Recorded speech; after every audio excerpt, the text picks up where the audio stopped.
What's up, freaks? This is Nomad EDC with my buds Replicant EDC and Grady's Gear. And it is a special night because, as you can see in the background, we have Jack Wolf Knives Ben Belkin going to be on the show. Heck yeah. So, what's up? Dude, I'm stoked, man. What's up, y'all? Let's get in these comments. Let's see who all's in here. We already got 11 people in here. Heck yeah. What's Sound going off. on, Pete? What's going on? Hey, what's Boomer. up? What's up, Boomer? Jody, what's going on, man? Jody. Look at that. Mark Yeah, over everyone's here. smiling. Yeah. Yeah, buddy. Ben will be on here real soon, guys. He's running a little late. There you go, Damien. Damn, Navajas, what's up, man? From Mexico. Nice. Jay's in the house. What's up, Jay? There we go, Ryan. Yep, Ryan's in the house. Ryan. Let's get this party started. Yeah. Slick Rick in the house. What's up, Levi. Rick? We got What's everybody going on, in the house, man? baby. Yeah, Levi. What's up, Levi? Saul.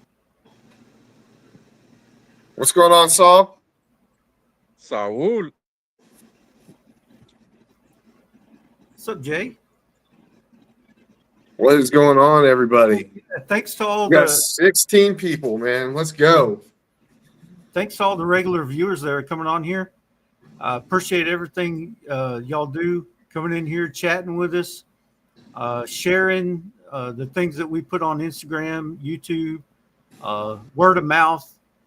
Y'all don't stop telling people about this show. It's a pretty cool show, even though I'm part of it. I can say that. It is a cool show. We like it. We like the more, the merrier. That's the deal here. The more, the merrier, man. We like hanging out with y'all. We like reading the comments. Good to see all y'all in here. Oh, yeah, man. We appreciate all the comments, guys. We appreciate you guys coming to hang out with us. We love doing this. We've been excited for this one for what now? A month? Oh, wow. We've been yeah. super stoked for this. I hope you guys like the background. Hope you guys like the logos that we put on here. I hope you guys like the intro that Damien hooked up for us that we got for this. We put a lot of time and effort into this, so this show is going to be awesome. Hope you guys enjoy it. Yeah, buddy. Damien, Should we start with the pocket dump? we should. Absolutely. Who wants to go first? Damien, you want to go? Yeah, I can go. Let's see what's in them All pockets. right. Left pocket. We got the Eagle Tac. This is the Eagle Tac D3C. This is in titanium. I got this on Amazon. Relatively That's cheap. hilarious. And it takes a CR123 battery. But there's an awesome little EDC light.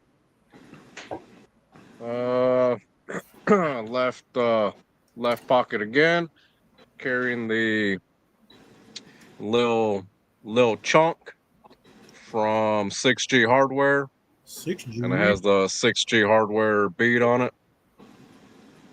I love this little starburst pattern that it has. Awesome quality, awesome fit and finish on this little pry bar. So you guys hit up 6ghardware.com. 6G. We got my left ass cheek. Got the Nice Guy Machine Company Mr. Nice Bar version 2. And this one pretty much lives in my back pocket. I love it because of the bottle opener, and I have more real estate on this one to pry with. Wallet. We got the same old rustic heirloom hitchhiker in the black camo.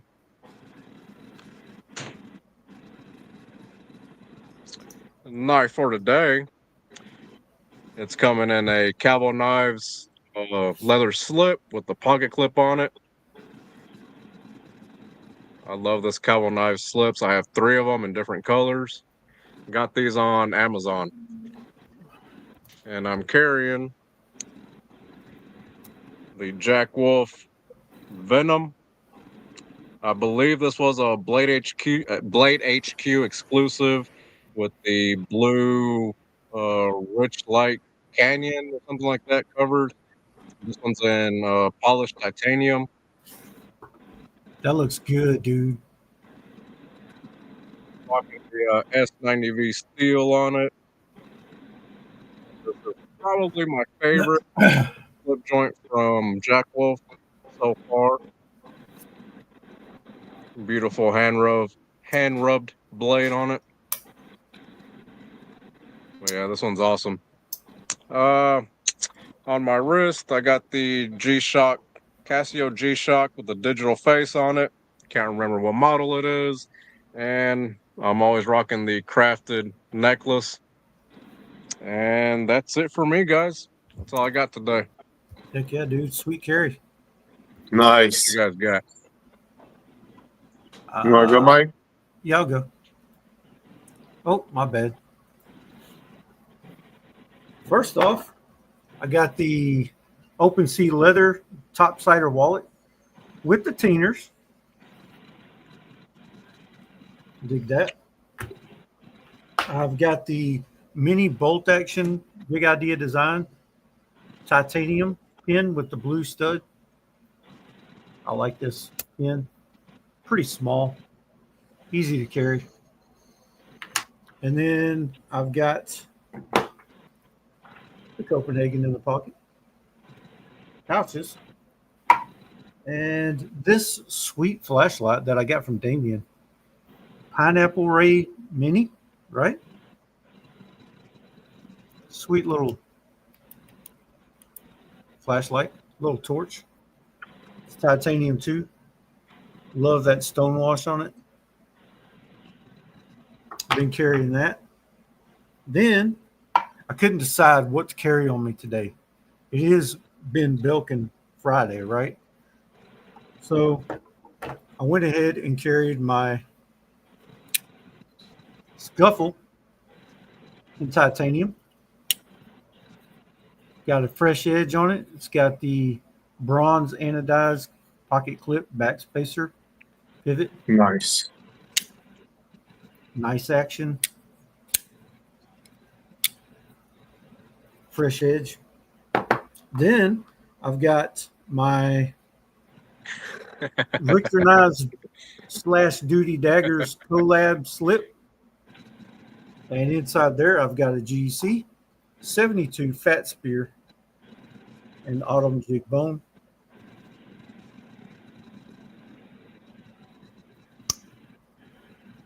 She's a lockback, a lot of patina on the blade. I love the look of this, the feel of this, just perfect in your hand. Love it. My favorite GC shield. And I had to carry a Jack Wolf knife slip joint. So I carried the OG, the green micarta sharpshooter. This is the very first Jack Wolf knife that came out. It's got a lot of battle scars on it. As you see, I use this one. It's my most used Jack Wolf knife. Can't say enough good things about that. I think that's all I got. Nice. Nice. Nice. I guess I'm up. Yep. All right. So first off, I got my Open Sea Leather Co. Topsider mini wallet. Love this wallet. I like back pocket carry, so nice and thin. This is in cognac. Really cool wallet. Absolutely love it. Got a lot of patina on there. This is a carry commission exclusive as well. Really, really cool. Only holds like a few cards on there, which is what I like. Jealous. Pry bar. I got the 6G hardware, big honcho, kind of like what Damien has, but this is the bigger version with the bottle opener in this awesome frag pattern right here, and it's got a pocket clip. Really cool pry bar. You guys should definitely check out 6G hardware if you're looking for American-made, new guy on the block kind of thing. He makes some awesome, awesome gear. Definitely check him out. And he's doing some really cool stuff with anodization and all that kind of stuff. He sells some different pry bars as well and some custom beads. So really, really cool stuff. So that's the 6G Hardware Big Honcho. For my knives, I'm carrying in a Skull and Hides leather slip. Look at this slip. Man, this slip is awesome. Skull and Hides leather slip right here. And on the inside, I got the Jack Wolf Knives Feel Good Jack. This one's in the Mars Valley. Check that out. Love that knife. This one's an awesome knife. Awesome, awesome knife. Freaking love it. Great walk and talk. As Love always. this blade.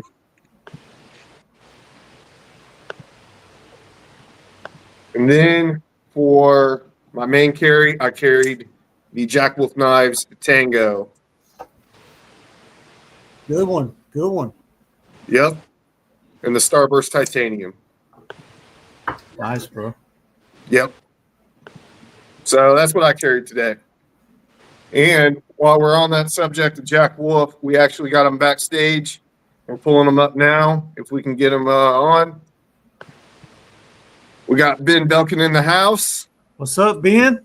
In my house, in our house. What's up, fellas? What's up, man? So, dude, What's El up, Benny? Jefe de los Lobos. somebody turn off the lights. Yeah, hold on. I wanted to open up another tab on my iPad so I could see like how many people we got and all that. Because I don't know if I can see that. Oh, We got 30 in here right 30 now. right now. Nice. Yeah, Yeah. I'm using StreamYard on my iPad, and I found out where I can see the comments. It's kind of interesting. It like covers the whole screen, but it's like opaque, and I could see you guys through the comments. It's trippy. yeah. It did that to me when I was on somebody else's live a few weeks ago. It's weird. Yeah, I don't know if I'm gonna be able to like see you guys and manage those comments. So you guys are gonna have to hook me up if someone has a question or whatever. Let me know. Oh, I will. I'm in the command center right now. I'm watching it like a hawk. Word. So what's been Yo. going on, bro? Oh, nice what's cup, going man. on? Yo, by the way, quick I plug like for that. our coffee mugs. They're dope, and it's getting to be that time of year where a hot cup of coffee or Nice. a glass of hot When do chocolate. When do those drop?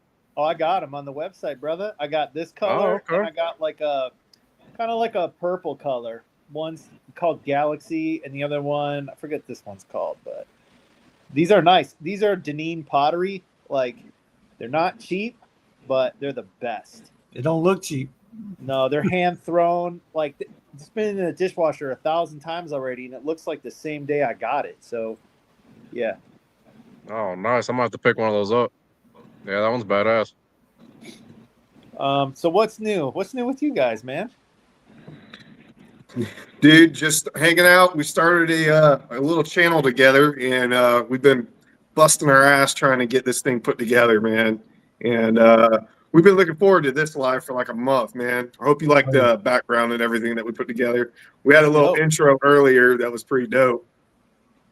Yeah, Man, we I wish definitely I- appreciate you coming on, man. Oh, of course. You know, I was excited when you guys invited me. I was just running a little behind schedule. We got family stuff going on today. My wife's with her mother. I had to pick up my kids from school. And, in a day where you're trying to catch a specific time, that's when there's got to be like a car accident that slows you down 20 minutes. It's like, Right. you know how it goes. Yeah, But yeah. anyway, it's Friday afternoon, right? We're chilling. Nice. I saw you guys going over your daily carries. Everybody's busting out leather slips and knives. Have you guys seen these that Alex from Nature E Acier, if I'm saying that right, which means nature and steel in French? Dude, That's that's beautiful. I like that made in France on there. Dude, too. I was like, Alex, I'm not ordering these from you unless they can say made in France, Yeah, Because, like, dude, you buy some, like, Cartier sunglasses or something, they say made in Paris on them, Like, right. I think that's dope. It is. Yeah, that's though, dude. classy right there. Yeah, and these are nice, man. He uses, like, a thin leather, but it really holds up. And I like when I get leather from guys, I want there to be some characteristic that makes it uniquely theirs. And what he does, these I don't know what you want to call it, like belt loops on the front. Although I don't know that it's Yeah. exactly a belt loop, but you know what I mean. Nice, dude. What you got riding in there?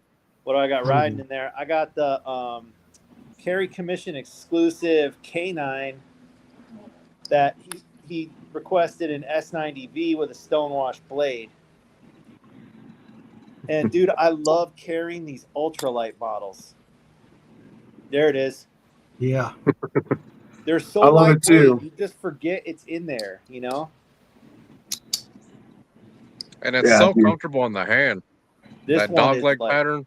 it's hard to beat this one for an everyday carry knife. And like, dude, the spear point blade, what can it not do, right? Right. And those are Dude, more I'm not gonna solid lie. than When these I are. first saw the dog leg pattern, I thought it was uglier than hell when I first saw it. And I was like, no, that's not for me. And then it kind of grew on me over time.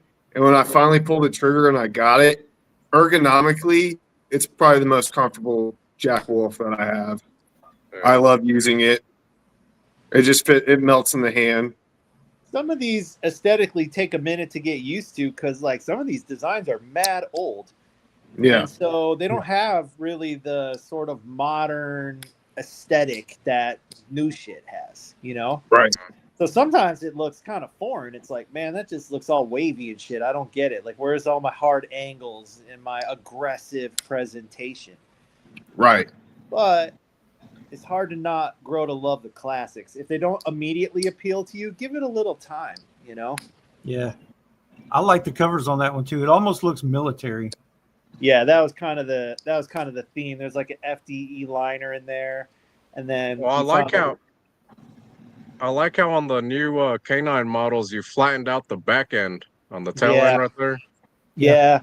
The original one, it was one of the first knives I ever drew in CAD, and like still had a little bit of learning to do as far as how to get the lines exactly the way I saw them in my mind. Some of the designs came out just the way I wanted them, but the curvy ones are harder to execute. So when I went to remake this knife, I'm like, I have a chance to give it, you know, a new ass. and I really want to. It looks Giving that body lift a little, you know. That's it, a little BBL. It's subtle, but it's a whole lot better than the other one. Yeah, it's, you know, I love the first one, don't get me wrong, but when you get a chance to go back to the drawing board, sometimes you want to bust out the eraser, you know? Right.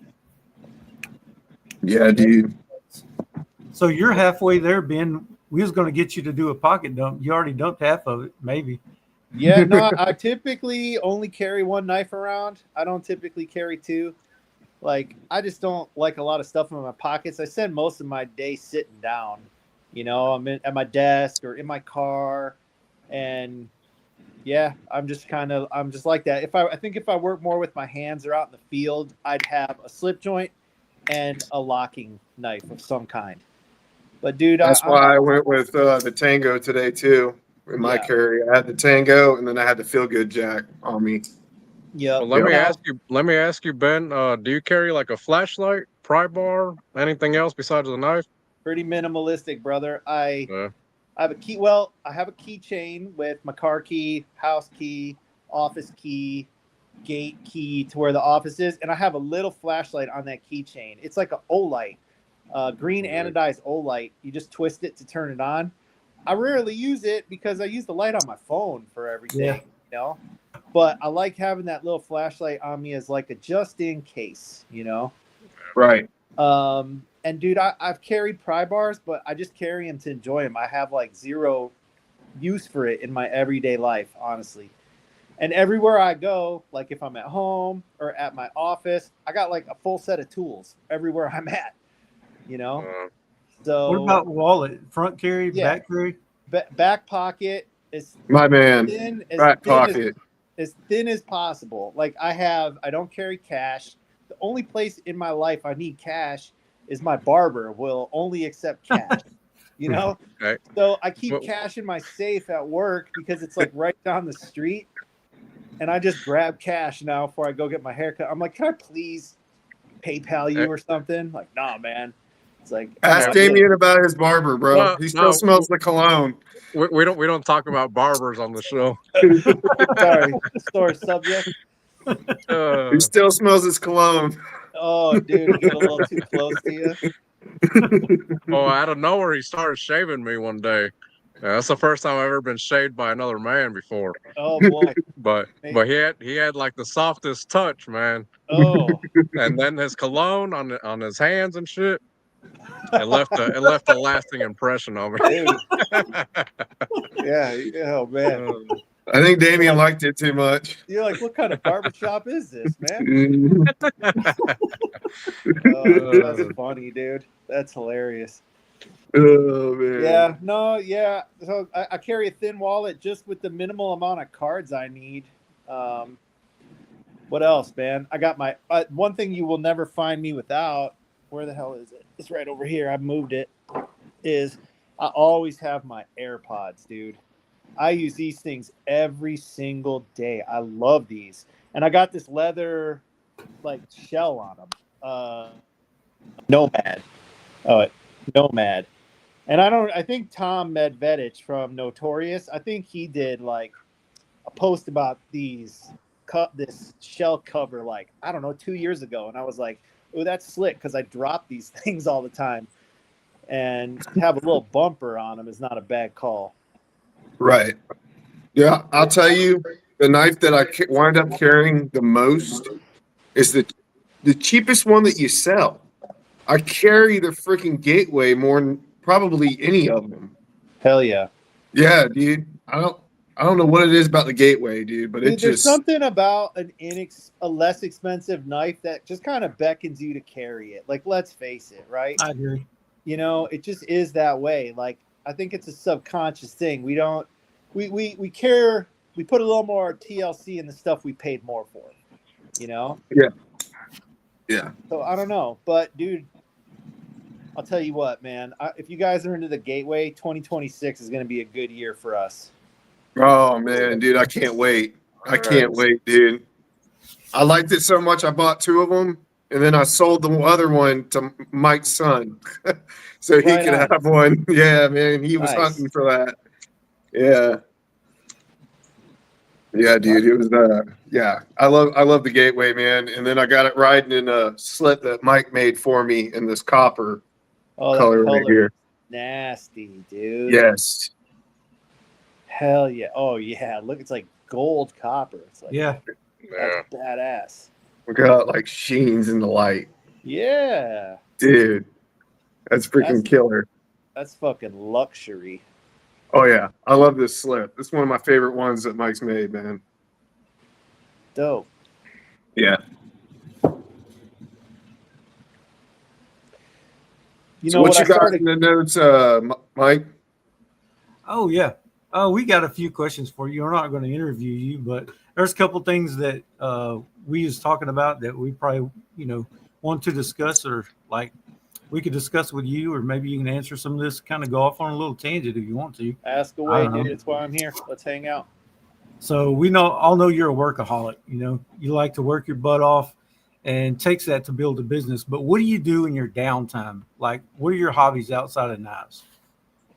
So pretty much my time, I'm either working, spending time with my family, or I'm at the shooting range. Like, that's the three places you will find me all the time. When I go to the shooting range, I'm either just for recreation, just practicing marksmanship. I'm more of a rifle guy than a pistol guy, but like, I don't discriminate against any type of firearm at all. Same. Like, I love them all. I don't do a lot of shotgun, but it's not that I don't like it. It's just you only have so much time. I really like long range marksmanship. Like, I'm out west. We have good in Phoenix. There's probably no better place to be as far as public facilities. And recently I started shooting 1,000 yard and 600 yard. It's called F-class competition. So you're shooting at a paper target at 1,000 yards. The bullseye, there's an X ring and then a 10 ring. The X ring's 5 inches. The 10 ring's 10 inches. So you're trying not to drop a point into the 9, So you're trying to shoot a 1 minute of angle group or less at 1,000 yards, 20 shots, 3 separate relays. So a 60-shot match. Man, how's your Wow. shoulder? What bud? what caliber? What caliber are you shooting at that range? It's a 7mm short action Ultra Magnum, which is 7mm SOM, and it's chambered with a long free bore. So like you can load the bullets out long, and then you run it in a long action as opposed to a short action. So that way you have more like boiler room inside the case for the gunpowder. It's very specialized equipment. I load all my own ammunition. You know, Nice. I turn the necks on the brass. I have like a crazy digital scale that can weigh to the kernel. Like it's crazy. That's Wow. awesome, dude. I You got love deep into it.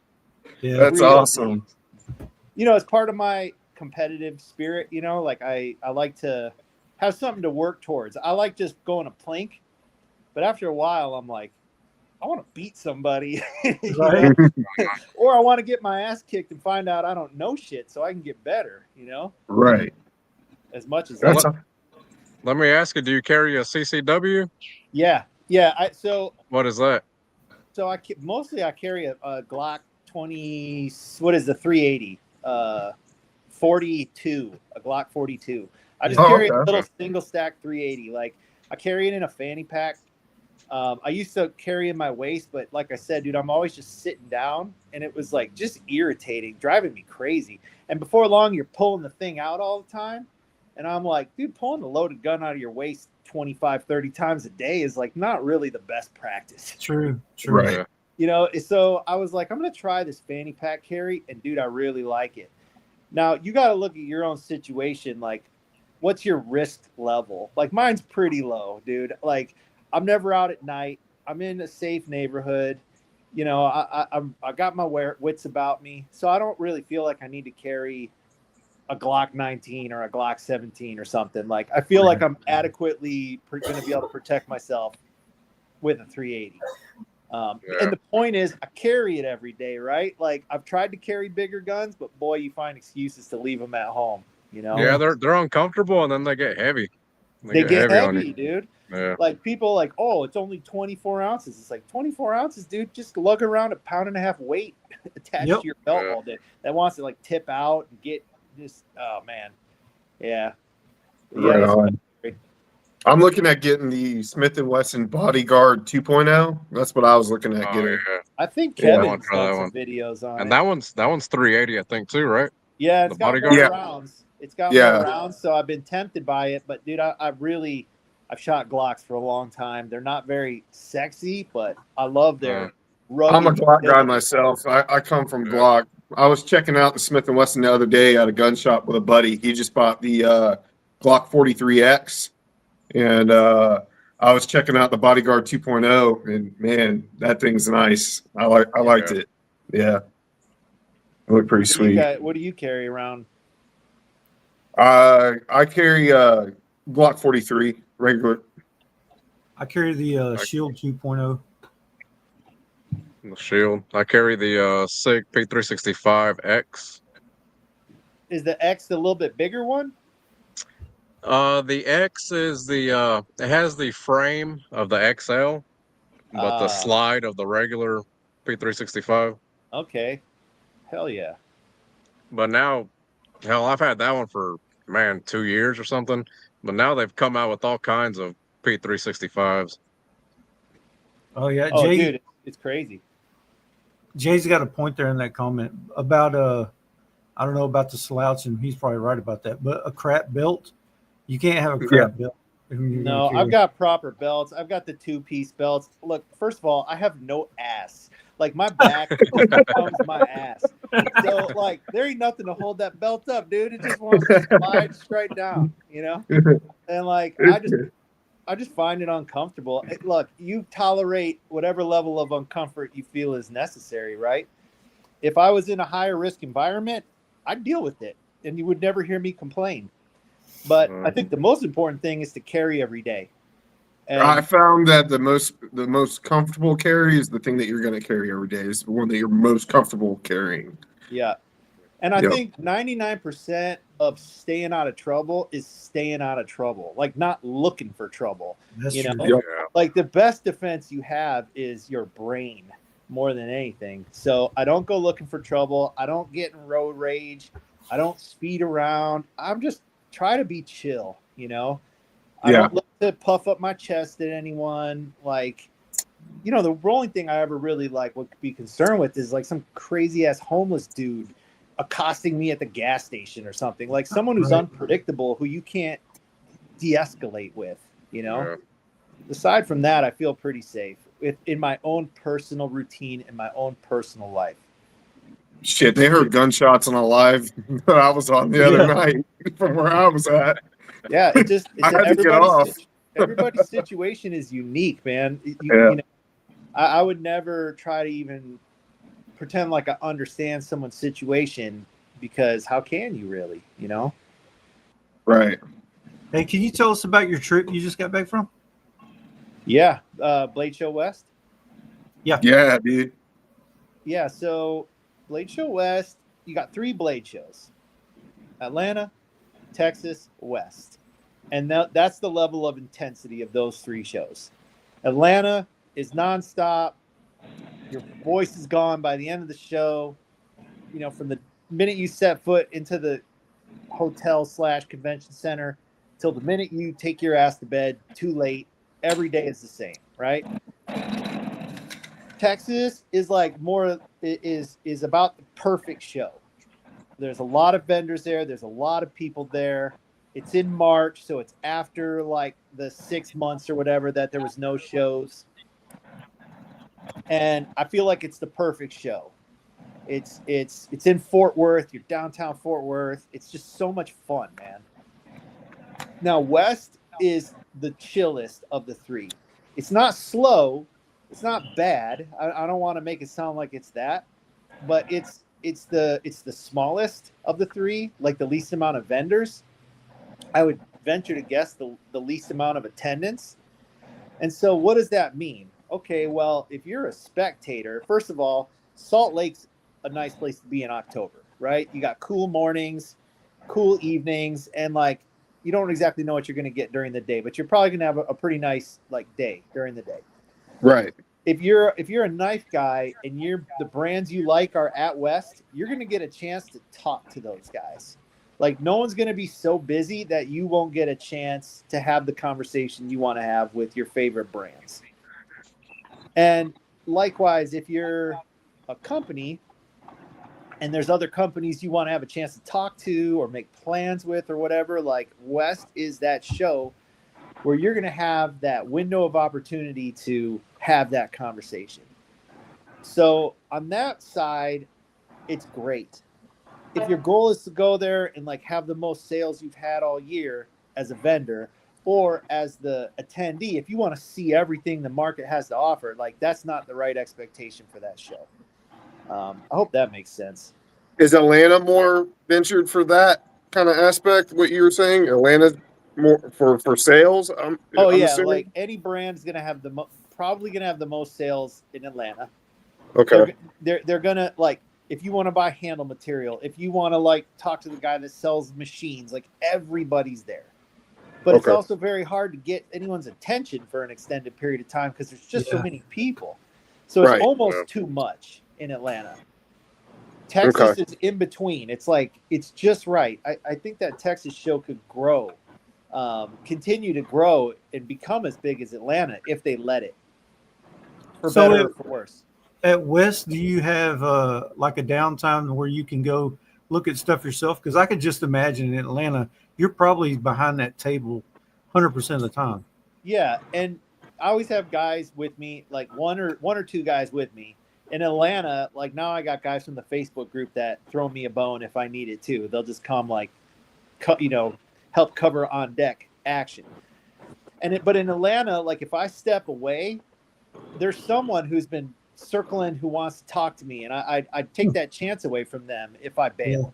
So I'm always like feel guilty about that, At West though, especially on Saturday, like Friday was busy until the show closes at 6. By 5 o'clock, you're like, there's barely anyone here now, And then Saturday, it's like, I don't want to say it's hit or miss, but like it could be a one-day show, arguably, You know, there's no sense in doing that to people because not everybody could take off work on a Friday, but like it could be a 1-day show.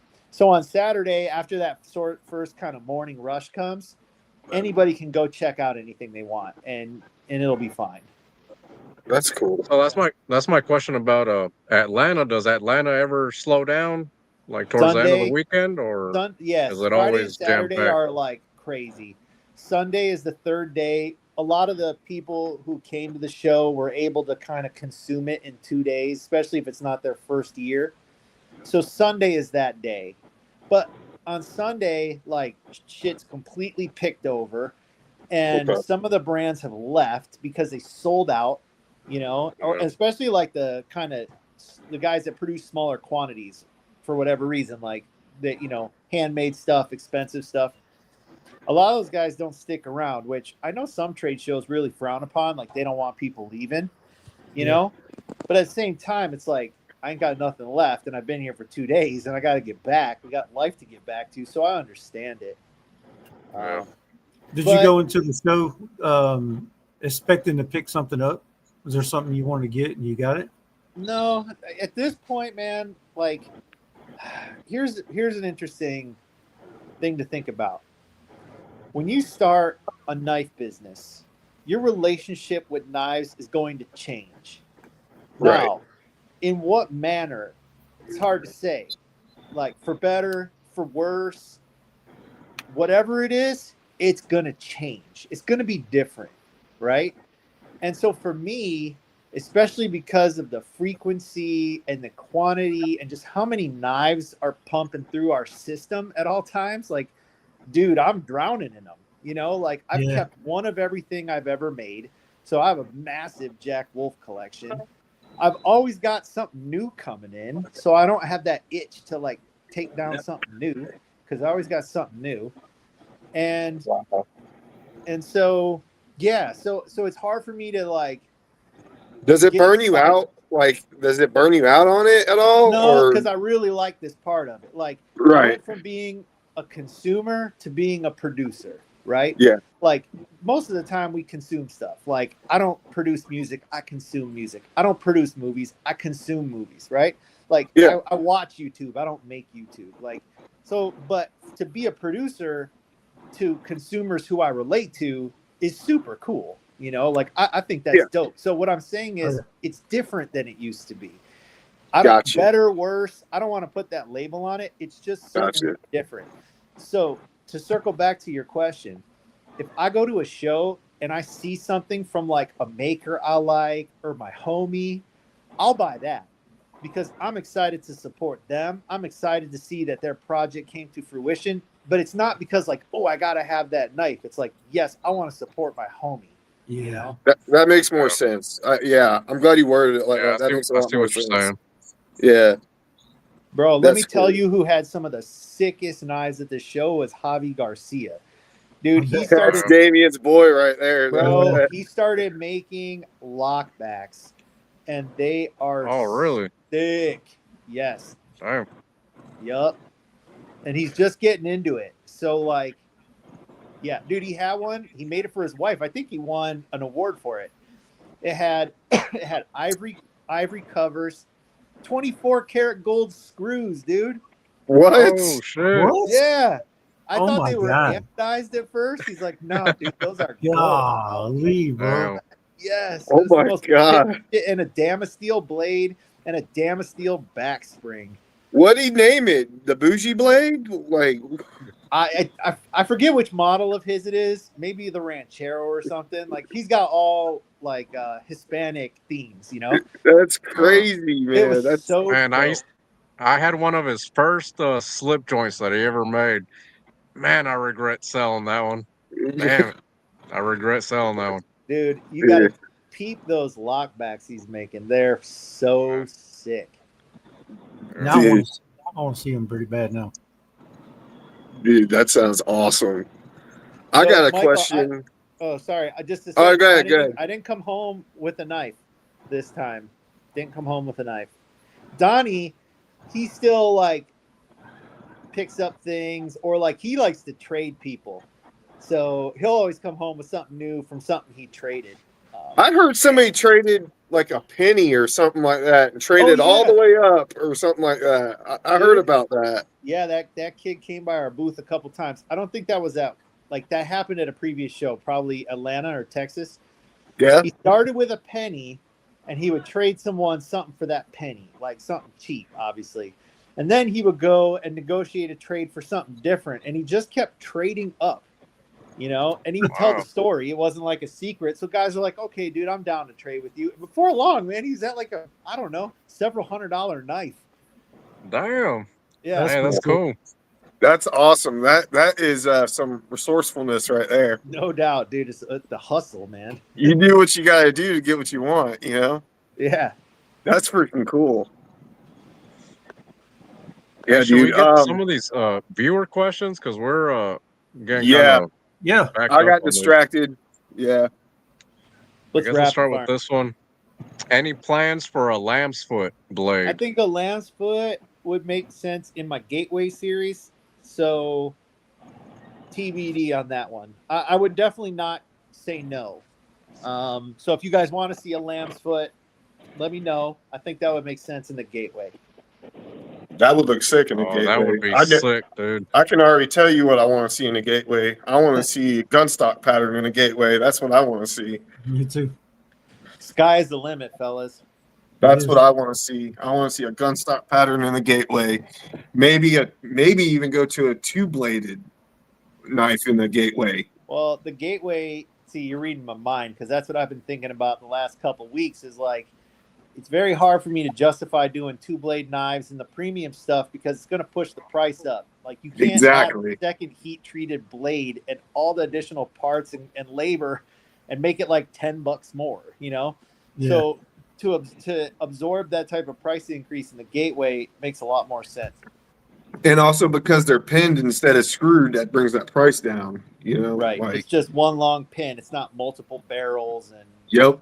All the additional milling and all that kind of business. We were explaining that in live the other night because people were asking about the price differences and stuff. And I was like, well, you got to understand. I was like, the reason why they're at the price point that they are, those screws, that costs money to put those screws in. It's machine time too. Yeah. Like, not only that, but people don't understand, like the Gateway, that was a big minimum order quantity for me. Like that was, I had to really roll the dice on that one. Did you expect it to do that? Did you expect it to sell that way? Look, I always have faith in what I'm doing or else I wouldn't do it. Like I bet on myself. But was I scared? Yeah, dude. Yeah. I was scared. Not gonna lie. I did not know what to expect. Now I got some confidence when we went to Blade Show and I brought 100 pieces and sold them all by the second day. I was like, okay, like that's a good sign, Yeah. But leading up to that show, I was like, oh shit, we're either gonna hit it hard or crash in spectacular. Bro, like I eased my way back into YouTube, right? And this year I've seen so many knives. I've handled so many knives, $1,000 knives, all the way down to $20 knives. I've seen everything in between the spectrum. And I really don't I get excited over everything that I open or whatever. But when I seen the Gateway, I don't know what it was. That tickled my fancy like there was no other. I was like, this is it. This is at a price point. This is perfect. That hit the itch that I didn't know I had. Hell yeah, dude. Dude, I don't know what it was about the Gateway, but I was like, this is going to be good. And then all of a sudden I see everybody else is flipping out over it. And I was like, I got to get another one. I got to get another one. I got to buy two. You know what, dude? I'm trying to scratch people's GEC itch a little bit, like Thank you. That's kind of what that is, right? Like they don't make enough. GEC can never make enough. Yep. And they trade up in price, and they're the dopest slip joints you can get production. Yep. Like, guys, you guys know I love them, but at the same time, like dude's leaving people itching, and we got to give them something to scratch it with. So, I'm trying to have something cool. I'm glad I didn't try to do a project like that out of the gate because it really gave me put my feet on the ground. I created my brand. I got to know my manufacture and their capabilities. I got to push them to do it because it was out of their comfort zone. So it took us a while to dial that in. So And I had to be comfortable with the risk. And I also helped me really understand like what I wanted out of it, which was the intersection of quality and value. You know what I mean? Yeah, Because it's yeah. really easy to be like, well, we should upgrade the steel. Well, we should also do these covers. Well, we should do a hollow grind. Like I was actually more restrained with this to hit the price point I knew we had to hit. That's Yeah. awesome. Yeah, hell, I Jay think wants you to nailed know it, if man. there's any chance for a multi-blade like a Stockman. Yes, I would say I will do a multi-blade in the Gateway series. There's only me and Donnie. Like there's a lot, it's a lot of work behind the scenes. So I can't make this stuff happen overnight. My plan will, generally speaking, I think you'll see me roll out single blades. And as I'm rolling out the single blades in the background, I'm prototyping and developing multi-blade variants of the single blades we've already released. That's the logical way to do it. Like if Okay. a single blade doesn't hit hard, a multi-blade version of it's probably not going to hit hard. True. So, Gotcha. and not every single blade knife I make will make sense as a multi-blade. So, yeah, in due time, if the market continues to want the Gateway series, I have so many ideas. I have 10 years worth of ideas for that project. Wow. Nice. And the only thing is, Yeah, when Donnie was on, he told us that it's only you and Donnie That's in it. the workshop there. I couldn't believe that, man. I thought you guys had more employees. Nope, I got That's one awesome. full-time guy. I have vendors. I outsource some stuff, but like, dude, I'm always about doing as much as you can with a small team of highly competent people. I don't like bloated organizations that are inefficient, that waste time. Like, I'm strict about efficient use of time because, dudes, time is it's the most valuable resource we have, and it's the one you have the least of. Think about how much productive time you actually have in a day. It's not very much. So you have to figure out how to use your time as effectively as possible to achieve your goals. And people who aren't on the same page as you are only going to make that harder. Slow you down. Yeah, slow you down. Exactly. Yeah. Exactly. So how's your day with Donnie at the office every day? Like, what's that day look like? Yeah, it's different. So first of all, I try to, it's kind of different day and age these days, right? Some of these younger guys, like, they're not really used to the like come in at 7, come in at 8, punch out at 5, punch out at 6. Like, it's a little old fashioned now. I'm used to that because that's how I got trained, But like Donnie does marketing for me, he does social media for me. That's an internet job primarily. So it's like, why not give him a little freedom to work from home? Why not give him a little freedom to start at 10 and work till 8 on his own time? Like, I'm kind of a hands-off boss in a way. Like, I'm on it when I need something done and I'm clear and concise, but like, I don't create work just to create work. I don't micromanage. When things are busy, it's like we get the shit done. When things slow down a little bit, I'm going to let go of your leash and give you some space. That's kind of how I like it.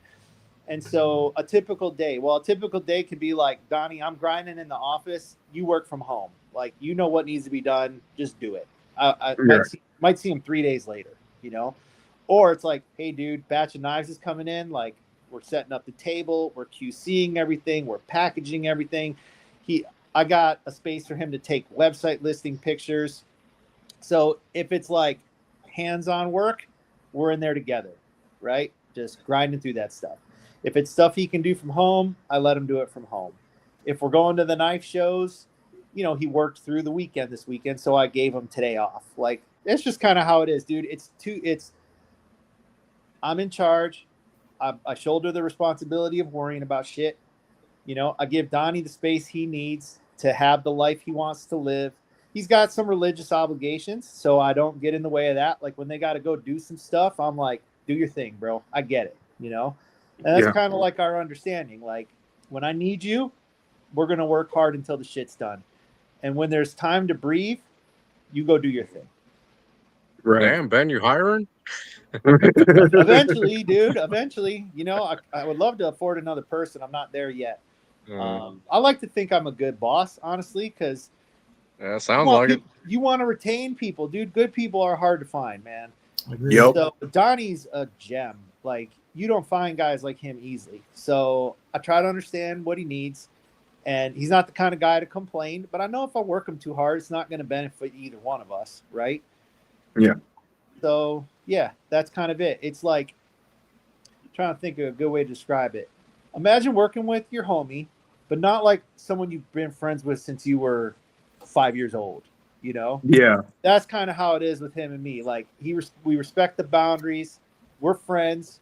We respect each other, but like when the work needs to get done, the hierarchy is respected. Yeah.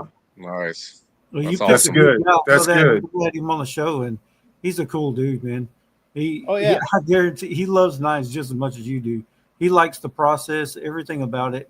He loves Jack Wolf. I know he likes working for you. Yeah, you know, if you ever heard the story how we met, like we're both in the left-handed EDC Facebook group. And he hit me up one day like, hey, man, I've been looking at your stuff. Like, I got these questions. I just gave him my cell phone number. Like, here, call me, you know?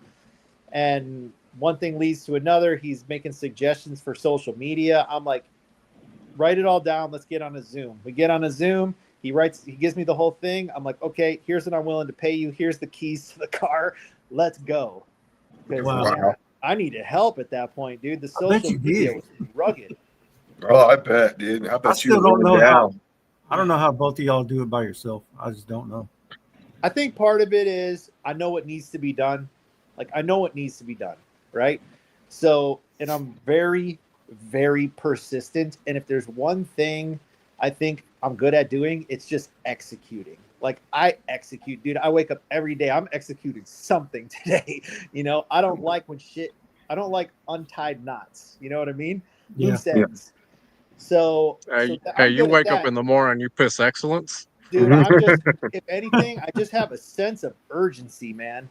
Like, I don't know about piss and excellence, but I definitely wake up with a sense of urgency. Like, house is on fire. We got shit to do. You know? Right. I don't ever Yeah. wake up like, oh, I don't want to do anything today. That's not me, you know? You wake up and you're like, I get to do this today. Like, you're one of those people, you know what I mean? Like, I get to do what I want to do today. This is what I signed up for. This is what I Yeah. want to do. Yeah. And it is. And I think the feeling inside of me is more like, we've got to do this today. It's like more urgent. I wish I was one of those people who was just like, oh, thank the Lord, I'm doing this today. Like, I'm too anxious, you know? Too Not anxious, that I yeah. don't feel blessed. It's just I'm wound mad tight, dude. I'm like a spun as tight as it gets. So I'm just like, we got to do this. We got to do that. We need to do this. Okay, this is coming. We got to do that. But I try not to be annoying about it. But Right. Donnie's his like character, his demeanor, his, you know, whatever the word is, like, he's way more even keeled than me, which is nice because I need someone to balance me out sometimes, you know?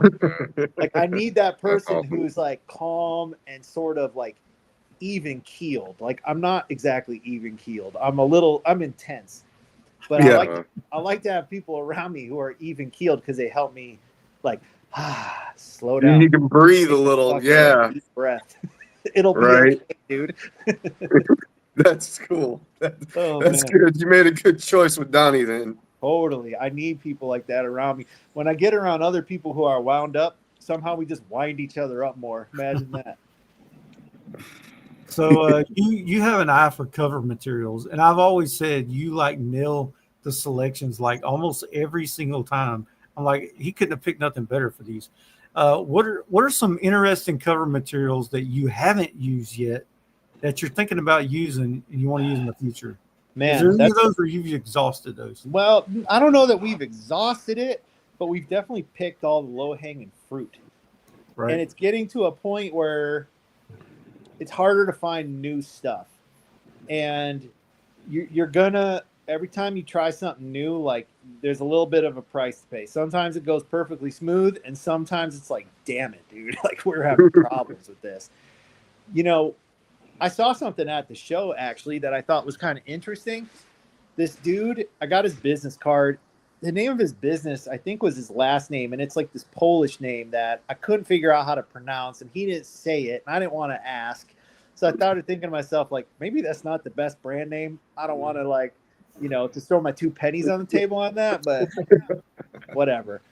Anyway, what he had it was actually a hemp-based sheet of material.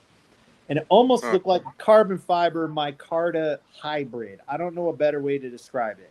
It was hemp-based, which I thought was interesting. And it had like a really cool texture and sheen. It was black primarily, but it had a little bit of a sheen to it and like a texture to it. And you could mill it mad precise, like the way you can mill G10. So I was like, ooh, this stuff's kind of cool. Okay, well, how much is a sheet? Oh, I don't have them in sheets yet. So he's like, it's kind of a new product. So if he keeps doing the blade show, I want to keep an eye on that stuff. Nice. Yeah, it sounds interesting. Have you seen that stuff where they use automotive car paint and like different colors of automotive car paint, and it's like really hard? Fordite? You talking about Fordite? Yep. So here's the deal with that kind of stuff. So Fordite, Mammoth, some of the exotic stabilized woods, typically you're buying that stuff in individual scale pieces. Custom knife maker, right?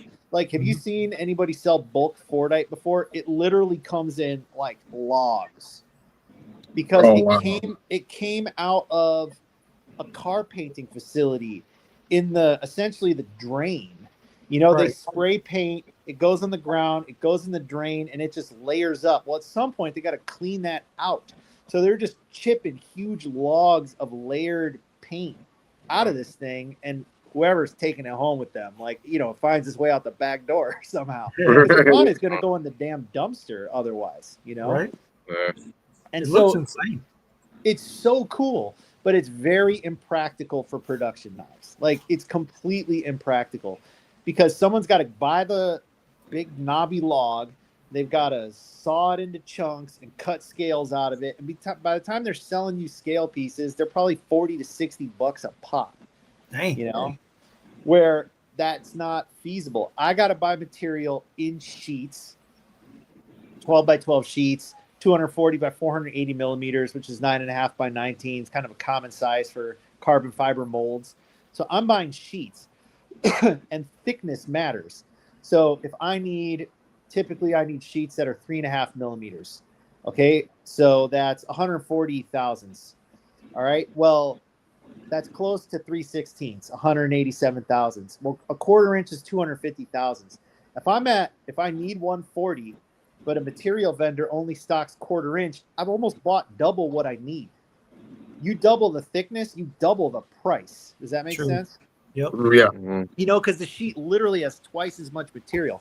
So I'm trying to find sheets that come in either made to order at the dimension I need, or available in 3/16 because that's not a terrible amount of overage.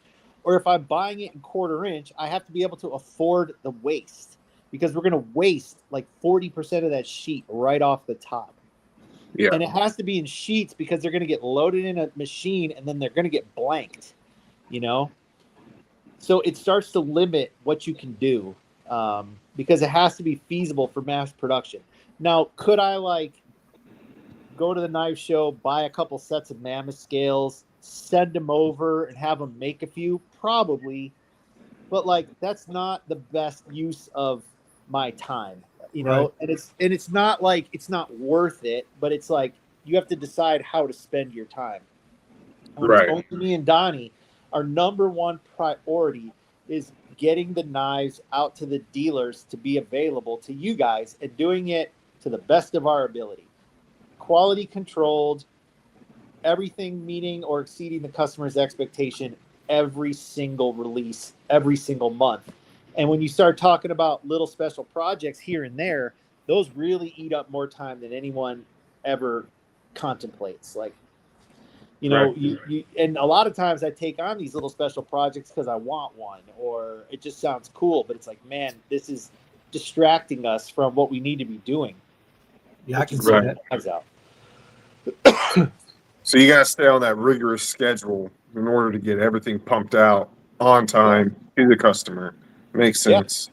Yeah. Yeah, and it's like the knives come in, they have to be quality checked, they have to be packaged, they have to be distributed, photos have to be taken, listings have to be written, customer service is coming in the meanwhile, not every day, but they come in. Right. Following up administrative stuff with the dealers, chasing down unpaid invoices, like preparing for the next show. Like, it's a ton of work, dude. It's a ton of work. And not falling behind, right? Like, we got to start these new projects. You're always putting new knives into the pipeline on top of the actual pipeline of knives that are coming out. And then, I don't know. It's just, there's a lot going on. It's new product development, it's production, it's shows, it's customer service, it's administration, it's dealer relationships, it's this kind of stuff we're doing. Yeah. And what you put into it Yeah. is what you get out of it. It's like anything. So the more I'm willing to put into it, the more I get done. As soon That as Donnie sounds crazy, told me, man. I don't know how you balance all that. as soon as Donnie told me it was just y'all two, I thought about that and thinking to myself, like, every single time that y'all drop something, and I'm not just saying this because this is you, but I think that every knife or every drop gets better. I'm like, they can't beat this. And then bam, next month you beat it. And the next month you beat it. And innovation, I'm like, dude, these are just getting better. To have the time to, I don't know how far you are out. You may be 2 years out. I have no idea. But it seems like a lot of work for that. I'll tell you what. Think about Connie it like says this, it's like Michael. working in 6 different time zones at the We same literally time. are, dude. So, Michael, you make leather, right? Yep. First leather slip you ever made. Doesn't look like a slip you made yesterday, does it? No, it's a piece of crap.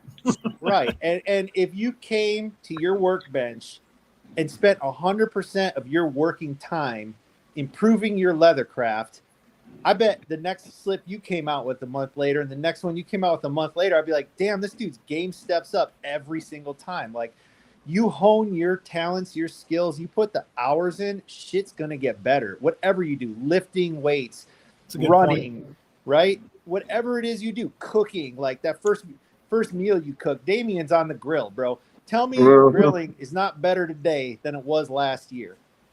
Yeah. That's a good point. And so it's just that relentless pursuit of getting better. And I want to do better. Like, we push the boundaries, dude. We what can we do to improve this? What can we do to push the OEM to do a better job? Like, I'm just not the type of person to be like, let's just do it again and create as much free time as possible. I'm almost a glutton for punishment. So we got a question from a viewer. Ben, I know this is tough, but rate your top Jack Wolf knives 1 through 5. I can't really do that, man. I mean, I figured you couldn't. yeah, They're all like your children. babies. They're like your children, man. Like, they all have flaws. They all like have something special meaning to me. And I don't know. I mean, I could tell you kind of what's been gaining my interest recently from my back catalog, like what's kind of on my conscience right now. So What's that? So first of all, I haven't been able to kick this K9 out of my pocket. I love it. I think I'm very happy with the revision. I'm really happy with the ultralight versions. To me, it's fun and different and colorful. I'm starting to get a yearning for another feel-good Jack, dude. You pulled yours out. I had several people come up to me at the knife show and tell me how much they love that knife, and I'm like, it's overdue, So that one's kind of been on my conscience recently. The pretty much anything vampire, like, is dope. Yes. The bugs are starting to come out. The vampire fixed EDC is dope. The slip joints are dope. The LT Wright collabs we're doing are dope. Like, anything with the coffin handle, I'm feeling it. Did he say 5? What else? That's 3. I don't know. I guess those are the top 3 that have been on my conscience recently. Nice. Yeah, I agree with you on the Feel Good Jack. Man, I would like to see a revised edition of the Feel Good Jack come out. That's one of those knives where people they really love that one. Like, yes, we all have knives we like and knives we love, and then there's some knives you're like, dude, there's just something about this one. You know? Well, like I have sentimental value. Like the gunstock pattern is my favorite pattern, and I have sentimental value to this one That's because the the first OG. one, that's the OG. It's the one that me and you were talking about this a year before it even came out, Yep. and this was the last review I did before I took a 2-year hiatus from YouTube, and I'll never get rid of it. Like it holds way too much sentimental value to me. But there's something about this one that like I just can't get rid of it. Like I don't know what it is, but I absolutely love it. I love how utilitarian it is with this blade shape. I love how the slim profile of the handle is. It's just perfect. I love it. And the walk and talk on this is probably the best walk and talk I've had. It came together very nicely, that whole Yeah. thing. It's very useful as a Yes. utility knife. I mean, you're carrying around essentially a long, badass X-Acto that isn't going to go dull in like 3 cuts, like an X-Acto. Yeah. You Yep. know? And it's just skinny, and it looks kind of like it's got like an executive look to it. It's got a modern look to it, but it's got this classic sheep's foot blade. It's dope. Yeah, dude. Every time I carry it, it puts a smile on my face. And the other ones that really surprised me that I didn't think I would like was the ultralight series. I took a chance on it because I wasn't sure if I like G10 on covers. I wasn't sure if I'd like a 1 or 2 ounce, slip joint. I wasn't sure if I'd like that. And it gets carried a lot, especially for summer carry and wearing basketball shorts around the house and everything. And I'm not even a lanyard guy. And I kept this on because it's good to pull it out of my pocket while I'm wearing basketball shorts at home, so You and me I love both, this Chris. thing. Like those were my thoughts and feelings on that style of knife. Now, first of all, credit where credit is due. The groundbreaker on all of this stuff is Enrique Pena. All right. First of all, there is no Jack Wolf knives without the cool stuff he's done in advance. He's the one really setting the trends. I want to give credit where it's due. Now, the first production, I guess technically the second, the second production slip joint he ever did. The first one was what the heck was it called? That big one, not the Bronco. Remember, Chris? We used to look at them back in the live streams back in the day. Oh, the Pena Bronco. It was it a Bronco? Anyway, They're big, yeah. Big one. He had that big chunker, and Riyadh did not. I don't believe Riyadh made that, but then he went to Riyadh and he did a Zulu in black G10 with orange. I remember that one. Right? And I think there might have been 2 colorways of that, but for sure there was a black one with orange. And he never remade that thing. Yeah. And when I first saw it, I was like, it's not for me. But as your tastes evolve, and my friend Adam Rojas, was big in the collector scene, but not quite as much anymore, he sent me his to check out, and I'm like, I really like this thing. I like how light it is. I like how you could just toss it and you're not scratching bolsters. It's just rugged, light, modern, and traditional all at once. And I was like, I want to do one like that. Right. But I want to put my own little spin on it. So we're going to do a lanyard. We're going to do different milling patterns and stuff. And the thing with G10, I've always associated G10 with budget knives. Entry level spider toes, cold steel. I've never been a G10 fan. I just didn't really feel one way about it or the other. But what's critical is how precisely you can cut patterns in it. Yeah. Micarta, you cannot do that in Micarta to this degree. It's too ropey. Yeah. Yeah. Mm-hmm. So, yeah, and it lets you do color, and we like to be colorful, So we did the black with the purple on the micarta, and we did the tan with the green on the G. And I also like how this one's got the stonewash blade. That was something different because I didn't. All my Jack Wolfs have satin blades or hand rub satin or whatever. I wanted something with a stonewash blade. I was like, this is the perfect user. Exactly. I love a good stonewash blade. I do too. And you know what's nice about stonewash, which you don't hear people mention a lot?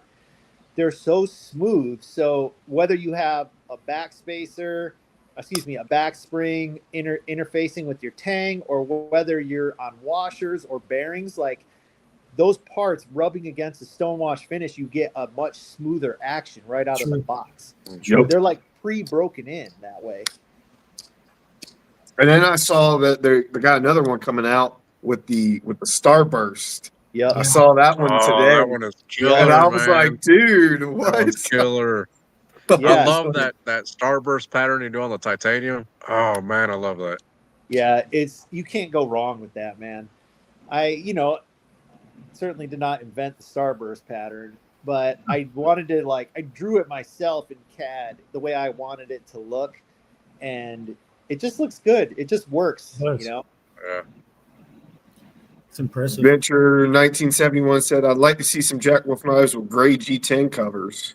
Let me ask you a question. If we did gray on the cover, what color would you like to see on the liner? Like, what color sets it off? And then what color do we do the lanyard? Like, Blue. Black. Blue, man. I'd like a black. black Gray on and the looks inside, good. gray on the outside. So, Chris, blue, baby blue, dark blue like Mike's shirt. Like, what kind of blue?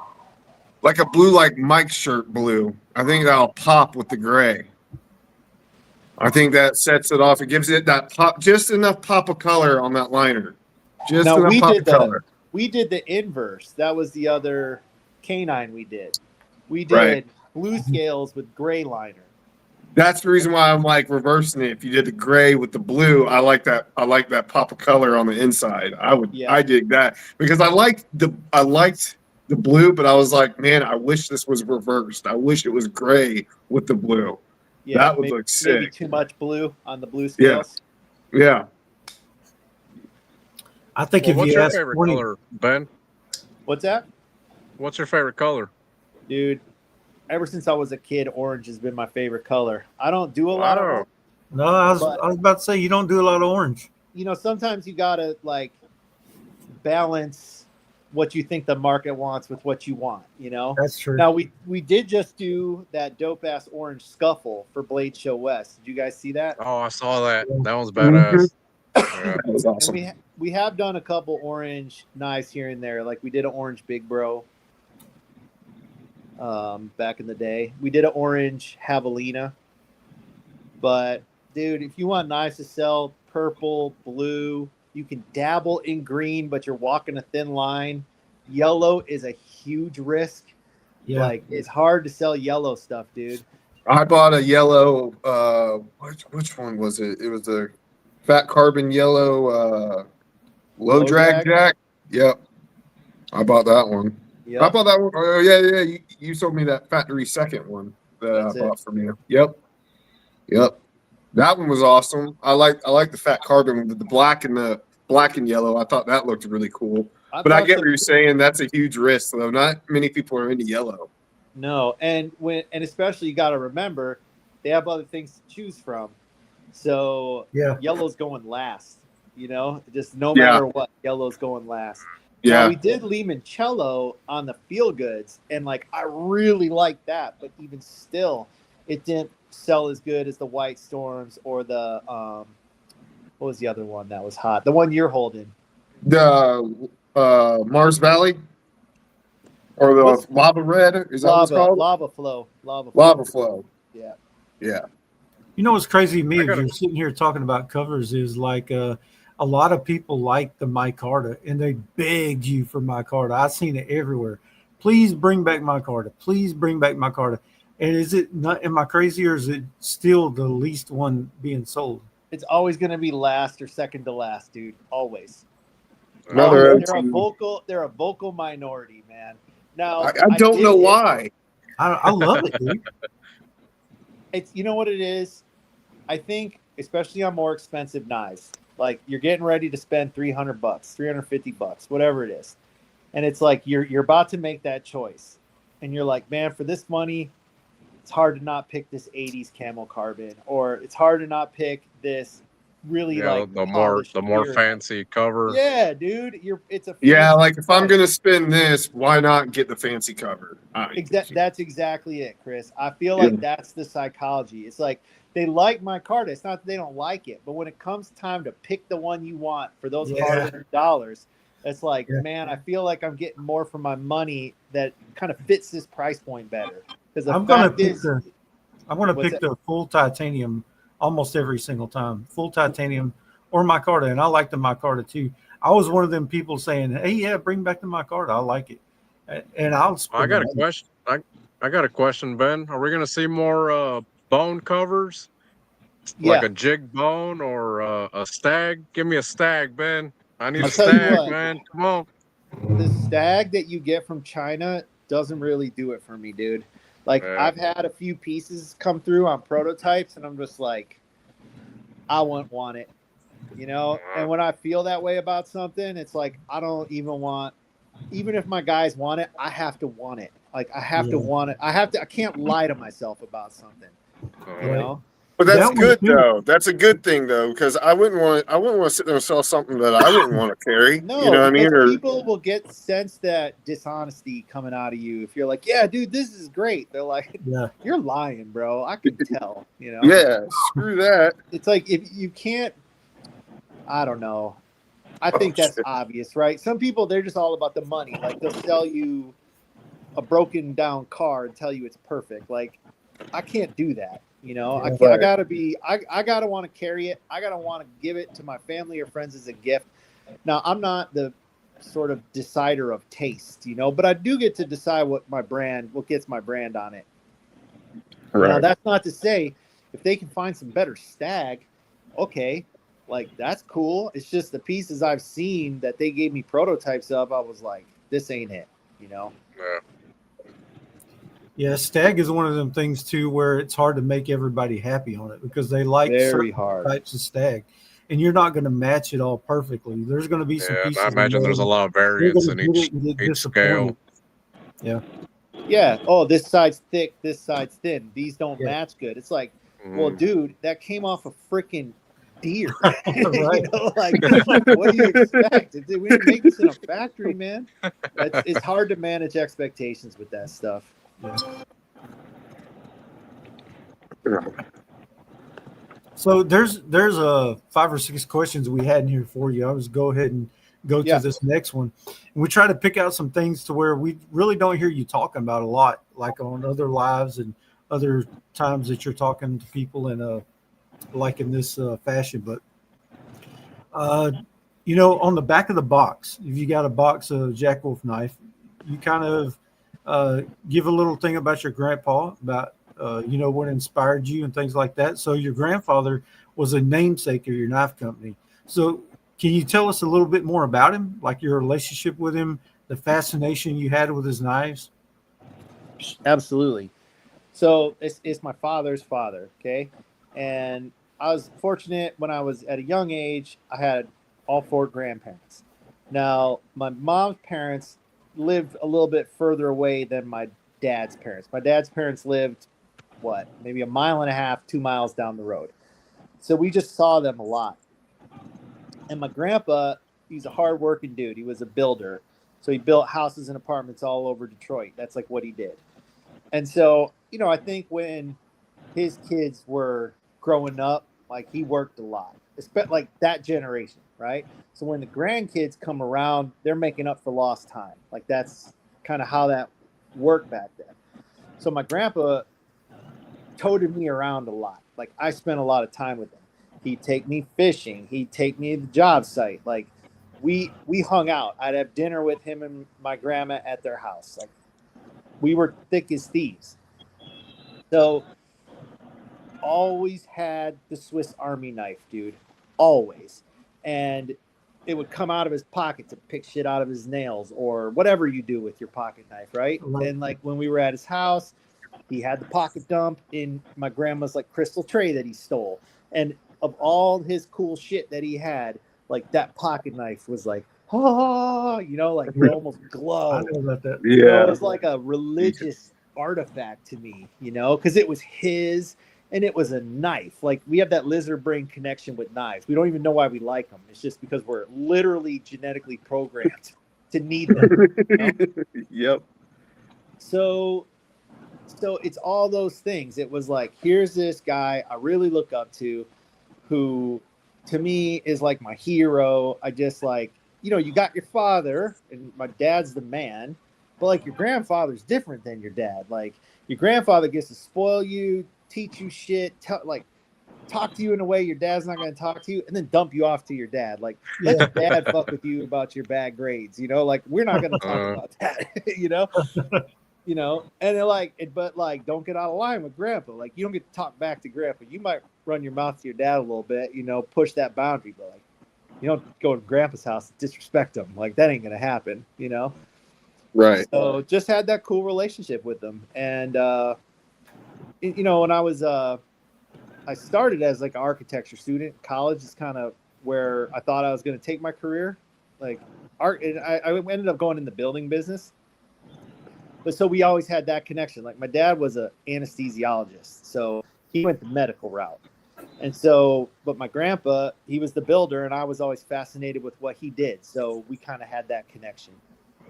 And as I was taking all these like architectural drafting classes in high school, and my college classes, I'd call them up and we'd talk about, okay, this is why they do this. This is why they do that. So anyway, just had a close relationship with them. That's awesome. Sweet. The next one. Hey, so how old were you when you got your first knife? That's a good question. Dude, I mean, I was probably, I couldn't have been more than 5 years old, Wow. Like ultimately, what would happen is, I would snatch my grandpa's Swiss Army knife and carry it around because I was trying to emulate him, So I'd like be running around with his knife in my pocket, and I would take it home. And my parents, I wasn't trying to steal it, but like I took it home, So Hey, my parents, you're borrowing it. I was borrowing it, I just forgot to ask. So my parents would like take it out and give it back to him. Take it out and give it back to him, and it's like, why don't we just get him one of his own, Like I got another question for you. Before I got one more. I got a good question, but it's not knife related. Yeah, It's something I've always wanted to know. Something I've always wanted to know, and I got to ask you, dude. Yeah. You got the most killer mullet in the game. How do you keep that thing so luscious? So like, come on, man. You use an Aquanet? Like, what you got? Like, come on. The magic ingredient is your wife's conditioner. I love it, bro. She buys the expensive shit. So get that fucking conditioner, get it in there, and let it sit for a couple minutes. And then when you get out of the shower, comb it out, get the knots out, shake it, and then, dude, boom. That's the secret. I just had to ask. Because I envisioned in my head like a little 5-year-old Ben Belkin, like in kindergarten, running around with a mullet. How long have you been having that mullet? Oh, dude. So, bro, my 4th grade picture, I got a serious mullet going on, dude. I got those 1980s spikes and a mullet. Dude. We used to shave the freaking lightning bolts in the side of our. I remember that. I did that. So funny. Because he rocks you rock the pit vipers. You rock the pit vipers, the mullet, and all that. Yeah, dude, I love it. Oakleys, but the shields. Oakleys. Okay, got you. Love it. I'm just a product of the 80s and the 90s. Like, I love that. So it's my vibe. That's our next question. Awesome. Really, was about the 80s. So you've been open about being a fan of the 80s culture. So let's talk about some of the things you love most from the 80s, whether it be movies, music, TV shows, sports, fashion, favorite Ninja Turtle. Favorite Ninja Turtle. That's a good question. You have to think about this one. Well, so Leonardo's the blue one with the 2 katanas, right? Not him. He's too square, Yeah, thank you. Not my favorite. Thank Raphael, you. I like his attitude, That's my favorite. Like, he's like almost a little too negative sometimes, he's awesome. I like his edge. I like him. I think it's Michelangelo, dude. Yep. I like I knew you were going to say it. I knew you were going to say it. Donatello's cool, but I feel like he almost had the least personality out of everyone. Like, what was Donatello all about? I couldn't even remember. He was all about trying to get April. Right. He was the nerd. He was the one into electronics and all that. Yeah, he was the computer savvy one. Yeah, dude, I was all about the class clown, man. Like, he was my guy. Yeah. Dude, And then as that's far as awesome. the other stuff from the 80s, just the whole thing, dude. I like WWF in the 80s, WCW in the 80s, like that shit ran my life, you know. We used to order the pay-per-views, like 3 of us on the block, because that shit was expensive. WrestleMania. Yeah, dude. Yes. So we would like get in the neighborhood, we get a bunch of people together at someone's house, we'd order the WrestleMania pay-per-view. You'd be on the phone getting that busy signal for hours just trying to get through to pay-per-view.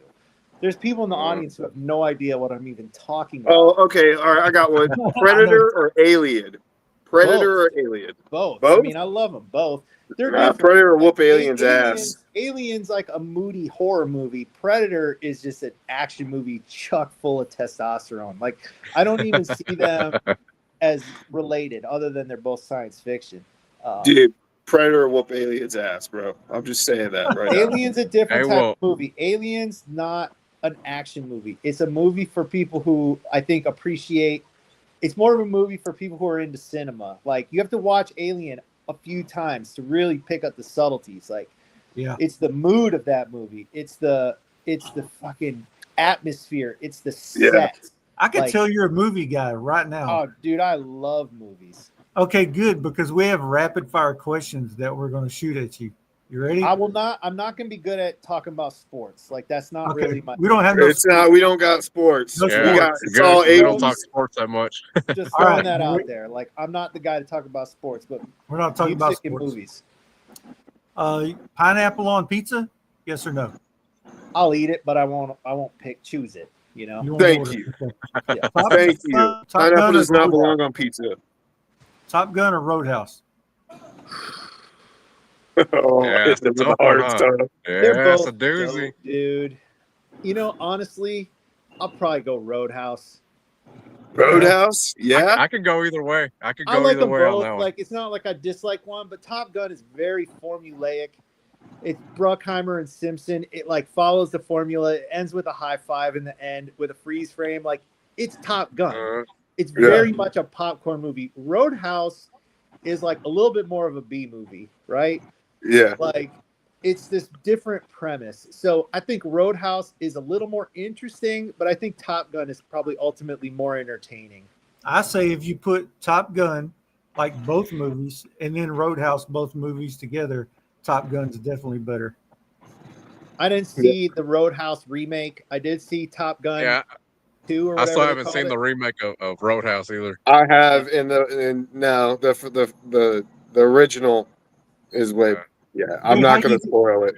Yeah, the thing about Roadhouse is the second one, there's no Patrick Swayze. So Yeah, that's what I was gonna say. Swayze made Roadhouse.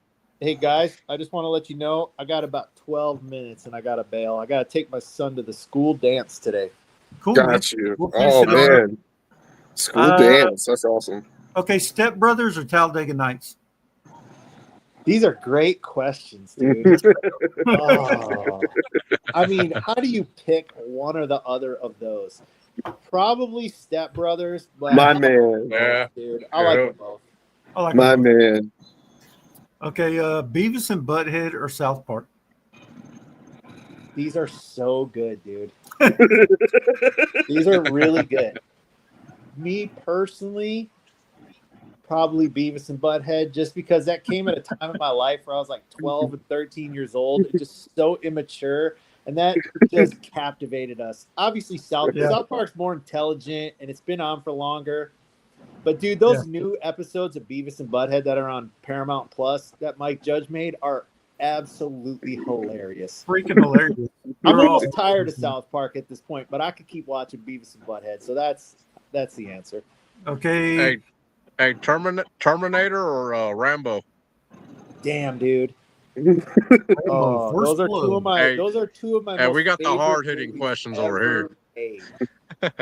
Damn you! Damn it! Those are two of my most favorite movies ever made. Probably. We had to put that in Probably there. the Terminator, only because I think it arguably is the best movie ever made. The first Terminator, dude. Terminator It's all the way, bro. so good. I'm with Austin, you like the Terminator. first one more blood. than T2? What's that? You like the first Terminator over T2? I do. I love. I mean, James Cameron is an amazing filmmaker, but the first one was very groundbreaking, very cutting edge, guerrilla filmmaking, like way ahead of its time. Like T2, they had carte blanche to do whatever they wanted. They had a massive budget. Like the first one was a passion project of a guy who had an uncompromising vision, and like those scenes, dude, when he goes in the police station and just lights that place up, like no one had ever done anything like that in 1984. You know, the just the fact that they cannot kill this thing and it keeps coming back, like no one, it hadn't really been done. You know, I love that movie. So Dude, That's say- awesome. That's awesome. Pizza or burger? Burger, dude. I mean, I'll crush a pizza, but give me a big ass burger anytime. Titanium or micarta? Titanium. I knew he was going to say that. Firebird or GTO? That's a tough one too, dude. Probably. I've always been a Firebird and a Trans Am guy, so I'll take a Firebird. Van Damme or Seagal? Oh, man. All right. There are some Seagal movies I really like the early ones. Above the Law, Out for Justice, Marked for Death. Like those. It's like his first 5. Yes, the first 5. Up until Under Siege, and then after that, Under Siege, it was. I was about to say over. up until Under Siege. Yep. Under Siege 2 is not bad. Like they made that one work. Everything beyond that was just shit. Van Damme's. I mean, you can say the same thing about Van Damme. The early Van Damme movies, like I probably, if I had to leave them, take some and leave some, I'm taking Kickboxer. I'm taking Bloodsport. Yep. I'm leaving the other ones behind because those movies really put a mark on me, dude. All right. Street Fighter, Mortal Kombat. Mortal Kombat, dude. I love them all, Nice. but it was all about Mortal Kombat in the arcade, just wasting $20 bills and quarters into that machine. Like, it was going out of style. Damn, I miss arcades, man. I miss that. No. I miss arcades. What was your favorite arcades? We had one local to me, and that guy would spend the money and get all the new games, dude. Mortal Kombat, NBA Jam. And like racing games. I like racing games. What was that one with the trucks, stadium trucks or whatever? You remember what the name of that one was? You had the wheel on the arcade. RC Pro-Am? Yeah. God, I love that game. Yep. Yep. Back to the Future or Indiana Jones? You know, probably Back to the Future. Back to the Future is awesome, dude. I love that. I love Michael J. Fox. It was a more interesting premise than just this dude who's a treasure hunter. Like, we're going back in time. He's hanging out with his parents, you know, like just more interesting. Which one was your favorite? 1, 2, or 3?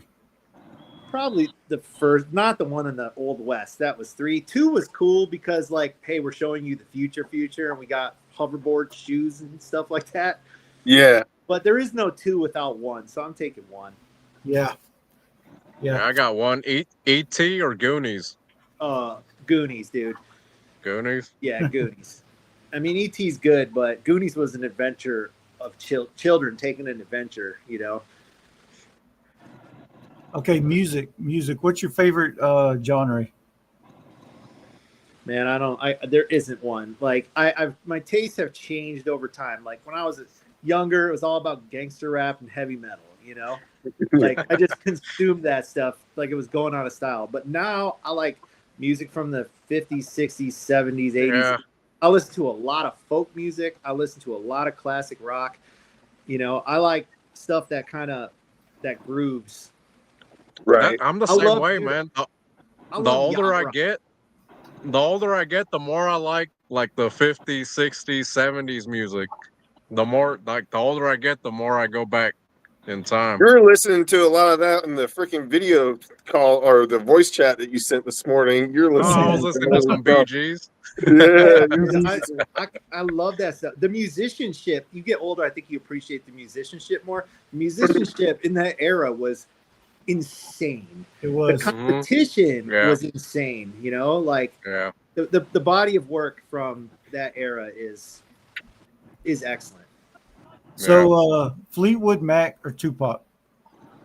Jeez, man, those are pretty different from each other. I'd take Fleetwood Mac. Fleetwood Mac? All right, man. Do y'all have any more? Let's hit the chat real quick and see if anybody wants to say anything Yep. Then I got to before he roll. goes. What you got, Chris? Let's see. Got any Top questions in the three. chat? Top You guys 3 shoot books. a question. I used to read a lot more than I do now. I don't know. You know, if you want to read a good book, read First Blood. That Rambo. I got movie one based for on a you. book. Jay wants to know your favorite GEC pattern and covers. Number 15, Boys Night. Number 15. Favorite covers, Third Cut Stag is the dopest shit they ever did. Yep. It's the inside of the horn or of the stag antler. And probably just a good old fashioned saw cut bone, dude. So do you carry any Nice. of those GCs? I remember back in the day you posted them on the I got a Instagram. bunch, but I just carry my own stuff now. I feel guilty not carrying a Jack Wolf. Like, what am I doing? Levi wants to know Dukes Oh, of Hazzard or Smokey and the Hey. Bandit. Before my time, honestly, I don't have a strong opinion on that one. That's Jody back in- said back in my we time. were the same Dude, with the pay-per-view You boxing guys events. remember like buying a Tyson fight and it would last 30 3 seconds? seconds. Yeah. You know, it's like what? No, Because he that would was before my destroy the time. dude. Yeah. Oh, yeah. I and it was never a- saw Tyson in his prime. Oh my god, dude! We used to get the pay-per-views. My dad loved boxing, so he would spring for the Tyson yeah. fight, and it'd be so bittersweet because he would just level someone in the first, second, third round. Oh my god! Yeah. Then all this But honestly, that's what you wanted to see anyway. absolutely, that's what you were. Yeah, tuning Tyson for. in his prime, man. That was prime boxing back then. Now really you got was. like these circus shows with that Jake Paul guy, and this boxing has gone downhill. But yeah, I wish I could have seen Tyson in his prime. That would have been badass. It was a cultural phenomenon, dude. Just Yeah. crazy. Well, man, we're not going to hold you here. We know you got to get going. We appreciate you coming on the show. It's pretty awesome, man. We've been looking forward to it for a long time. We definitely want to have you back one day. Yeah, thanks for having me. I'm down to do this anytime. Let's schedule another one in a couple months or whatever. Heck yeah. It's awesome. Yeah, dude, it was Yeah, awesome, thank you man. for coming on. I enjoyed doing all the 80s banter with you and letting you answer all those questions. That was That's awesome. fun, man. I'll take me down memory lane anytime. Yeah, dude. All right, boys. Everyone in the chat, peace out. Have a great weekend. Hit me up if you need anything. All right, Ben. Take it easy, bro. All right, man. Later, Good fellas. Thank you, man. Later. That was awesome. Oh man, that was awesome. That was awesome. That Heck was yeah, cool. That was awesome. I hope you guys enjoyed that in the chat. Hope you guys enjoyed getting to see Ben come on and chat with us. Hope it was you got a lot of info from him, a little behind the curtains, and got this have some fun at the same time. Man, was I that love a treat? that the rapid fire questions there Yeah. at the end. That was awesome. Was that a That treat? was or awesome. what, dude? Nobody. I don't think I've ever seen anybody ask him questions like that. We got to know him personally instead of just talk business with him. We Mhm. got a little bit of that business, but I like the personal side of it too. It was awesome. Yeah, man, I absolutely loved it, dude. He's such a cool dude, and being able not only to hear about the business, but I had more fun just getting to know him as a person. And Yeah, that was that awesome. was, yeah, dude. I thoroughly enjoyed that, man. Your mama joke time. Hey, Levi. We ain't got any ready. Give us a little bit of time. Hey, I'm fixing to be right back. I've been waiting for a while. What I haven't had what too many Dr. What Peppers. adventures say? Your mama eats hot dogs like a Like a pelican. pelican. That's pretty good, dude. Hey, David, go ahead and do the 1 hour thing. We're like 30 minutes behind. Oh, it's the top of the hour. All So I'd like for all y'all to like and subscribe to all 3 channels here: Grady's Gear, Replicant EDC, and Richter Knives. We do this every Friday night, 6 p.m. Central, 7 p.m. Eastern. We're doing this every Friday night. I believe next Friday night we got another special guest for you. Wax Wing is going to be coming on. So you guys make sure to hit that like and subscribe button. Hit that little notification bell so you guys know when we go live. That's right. Like and subscribe, everybody. Hope you guys like this live. This was an absolute treat tonight, man. That was awesome, man. Yeah, bro. Awesome guest. Awesome, dude. And you were loosened up way more than I thought you would. And you were on point, dude. I'm proud of you. You're on point. Dude, I was nervous as hell. I ain't gonna lie to the audience here, man.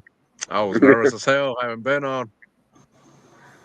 Ben is a really good dude. Met him a couple times at California Custom Knife Show. That's awesome, dude. That's awesome. Jay said, I'd rather get to know guests personally than business stuff unless they're super passionate about the business stuff, like Shane from Skulls and Hides. Yeah. There's nothing wrong with being passionate. Show, you know our show. We like to have it more like a hangout rather than pure business around here. Yeah. Did y'all like the rapid fire questions?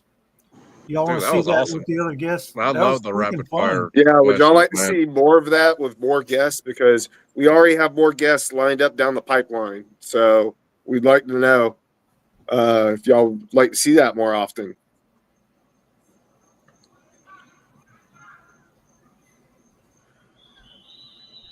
That was pretty dang cool, dude. You should probably bring on Baxter's Blades Andrew as well.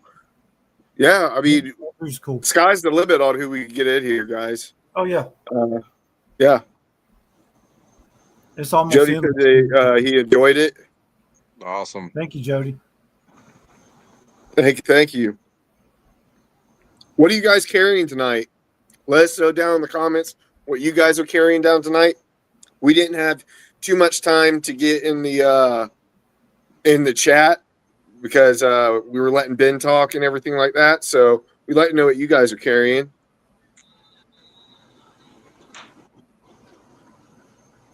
We had a lot of people in here, man. Yeah, we do. We got 26 people in here. We got up to 40 there at one point. Wow. We had like 42 people at one point. Zian loved the rapid fire. Yeah, that was an awesome time. That was awesome.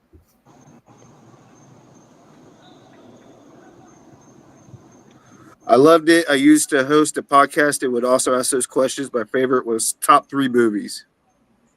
Yeah. Yes, love the rapid fire. For a long time, bro. Good. I knew y'all would like that rapid fire stuff. It gets the brain going. It brings back memories and stuff like that. And I think a lot of us watched the same stuff and did some of the same stuff, even though like me and Chris, we're how many years apart? I'm 46 years old. We are 12 years apart, I think. How old are you? I'm 34. 38. So that's a lot of years apart. I'm 46. So, but we can still talk about movies, right? We can still talk about music and stuff like that. And yeah, I grew up on a lot of that stuff. Yeah. I think we're all still stuck in the 80s and 90s. Yeah. Yeah. Let's see. Carson said, I'm carrying my North Edge tools, Nomad. Yeah, I love that fixed blade, Carson. Hey, whenever you get done with your honeymoon phase with it, man, I'd love to check it out. Venture 1971 said, my new North Mountain Thin Lanny. Hey, man, I'm gonna be getting one of those soon. They were messaging me here when Ben was on. I was having to take care of that. So, but yeah, I'll be getting one of those in for review. So y'all stay tuned for that on my channel. Pete said, do they still have tangos available? I think so. Probably. I think so. I would first go to C. Reisner Cutlery, traditional pocket knives. I bet you they got one. Check that out. Or DLT Trading. Yeah, or DLT. If not, what version are you looking for, Pete? Jay said he's carried. Oh, my bad. Sorry. I'm sorry. Oh no, I lost it. There it is. Jay said he's carried the 74 Stallion in ebony, native 515V, Leatherman Arc. I got a Way North Cutlery 86 and smooth white boned in today, and have the new 88 Beaver Tail on the way. Bro, Damn. Fucking Jay, man, big baller over there. golly, bro, you're gonna have to turn loose of that stallion, bro. Just saying, I need one. Hey, Bob's Pocket Knife says I got the Did on my Carta Crossroads Saudi. I That's a love good that one, one. man. I love the That's way probably that the that best one one. looks. That's probably the best looking one in my opinion.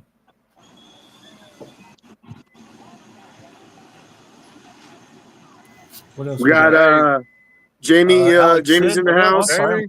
Stuff. Hey, Jamie. Alex is Another carrying lane. the Dimco 8020.5. There we go. Tom said he's wearing pajamas, so he only has his Microtech and a Bear Sons Rancher. 2 knives with pajamas. Hell yeah, man. You always stay strapped. Ryan says, Case Whiskey Bone Trapper and a K39 to pair of 3 Nice. today. That's sweet, dude. I love that K39. Hey, did you guys see what Zian said right here? He just purchased a K9 because of this chat. Dude, that's what I'm Oh, talking awesome, about. man. Awesome, That's brother. what I'm talking Awesome. about. These things are sweet knives, dude. And the walk and talk on them, you're going to be happy with it. They were showing Well, the what do you call it? The green one? Yeah. The exclusive. This one right here. Very the, commission exclusive. Yep. what is still is this? 154 CM with saw cut rich light. They're all good, dude. I mean, the ergos on them, and you can pinch them open. What are you not going to be able to do with that knife? Yeah, they're awesome knives. They're good. You're going to like the knife. You'll like Which one did you get, man? Let us know which version that you got. Yeah, which one? Yeah, Boomer's asking too. What version did you get? Boomer said you're going to love the K9. Jersey Knife Guy says, man, I'm old. I'm 52. Let's see. Big Hey, E. Levi said he's got his Gateway. I'm glad you're Fiber. enjoying that, Levi. I'm glad you're enjoying that. You're welcome, Levi. I passed on it. I didn't pass on that sucker. I was like, Yeah. Man, I wish I would have fucking bought that shit. give me that. I knew Levi was going to like it. Hey, it all worked out in the end. Yeah, Levi, you're going to have to buy your own knives from here on, son. Jody says, I want that one with the red rich light. Yeah, it's sweet, dude. You can't really see the saw cut on camera real well, but it's pretty sweet.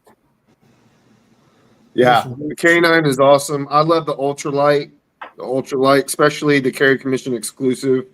It's awesome. Oh, Zian said he got the Rich Light one. Yeah, Oh, it's nice. It's a good one.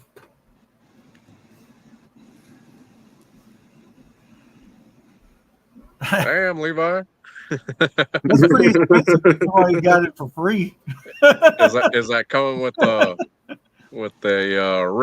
Richter slip there? Oh, you ought to see the slip he made for it. Ridiculous. Oh, is it that black? Is it the black copper one? Oh, that one's badass. Let's see. I'm highly like excited about the next Jack Wolf. Like I want to know what it is. I want to know when it's releasing. That's my question: is when it's releasing. Oh, we should have asked him that. We should have He asked him. ain't gonna tell us. No, he wouldn't. He wouldn't have said the release date. No. That's awesome, Levi. I'm glad you like it, dude. Yeah, I knew you would. I gotta get. Yeah, dude. I love the Gateway series. I'm really hoping that he comes out with more. Which he said 2026 is really going to be a good year for the Gateway. Hey, Yeah. So 2026 is going to be the year of the Gateway. I could see him doing a lot of different things that are going to be cool. I Hey, can and then he too. said that he was going to have like 2-bladed gateways. That's gonna be He's badass, been thinking dude. about it. Yeah, when I said that I wanted a 2-blade one, he said I was reading his mind. Yeah, It's gonna be badass, man. I gotta Dude, say, if there's something you like that he puts out like that, then go buy it. Don't wait. You know what I mean? Because the more you wait, the less chance you're going to have that he's going to keep doing it. Because he has to make money on that stuff. You know what I'm saying? And he's going to Yeah. put out what he thinks is going to sell. If it doesn't sell, you could say everything you want, but he's not going to put it back out. So that's how you get what you want. You get what you want with your wallet. You say it with your wallet. But those gateways, man, they're such good. What do you call it? Just quality and such a good value. Price point, man. That's the quality at that price point. You can't beat that. Yeah. And it's everything that a GC is for sure. I mean, not as far as probably handmade, that old style feeling or whatever, but it's every bit as quality as that. Yeah, you might not get the bone covers that we all love and enjoy, but you're gonna get awesome quality. I think he'll do bone covers on the Gateway. Yeah. That's the one place he can do it. He's probably not going to do it anymore on the premium line, because he's got a pretty good chance of doing that right now. But let's see what else. Oh, let me go back to my notes real quick. There was some of this stuff that was all right. I need everybody in the chat. Everybody in the chat. There's 27 people in here. I'm sorry. There's 27 people in here. 29 now. I don't have the Big Bro Jack and Fat Carbon Black Dunes. I got the one in the Nebula Adventure 1971. I have the bone. What I was going to say is in the chat, we got 30 people in here. So everybody admit the dumbest thing you've ever done with a knife. What's the dumbest thing you ever done with a knife? We'll read them off on the chat. Shit, dumbest thing I've ever done is sell the fucking knife that I regret selling. All right. Dumbest thing you ever done with a knife. Let's go.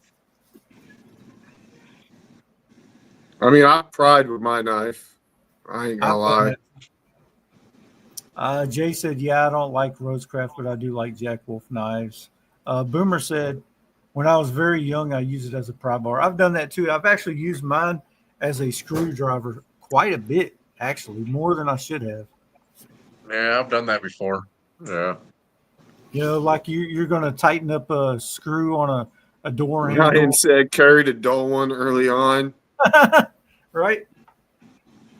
Bob's pocket knives cut towards my thumb. Ooh, that's not good. I actually had that, what do you call it? The work sharp field sharpener. And I don't know if y'all have one of these, but like it's really thin. Like, so when you're holding it like this and you're sharpening, I cut the meat, like filleted the meat off of my palm right here because I had it too high. Whew. Look at this picture that Jay sent me of Damien. What the fuck? What did he put? It says when your shiv is stuck, but you're trying to do a pocket bump. When he said what? When your shiv is stuck, but you're trying to do a pocket bump. I forget you, Joe. Jody said, just today I sliced the hell out of my finger working on the wife's Cadio. What the heck's a Cadio?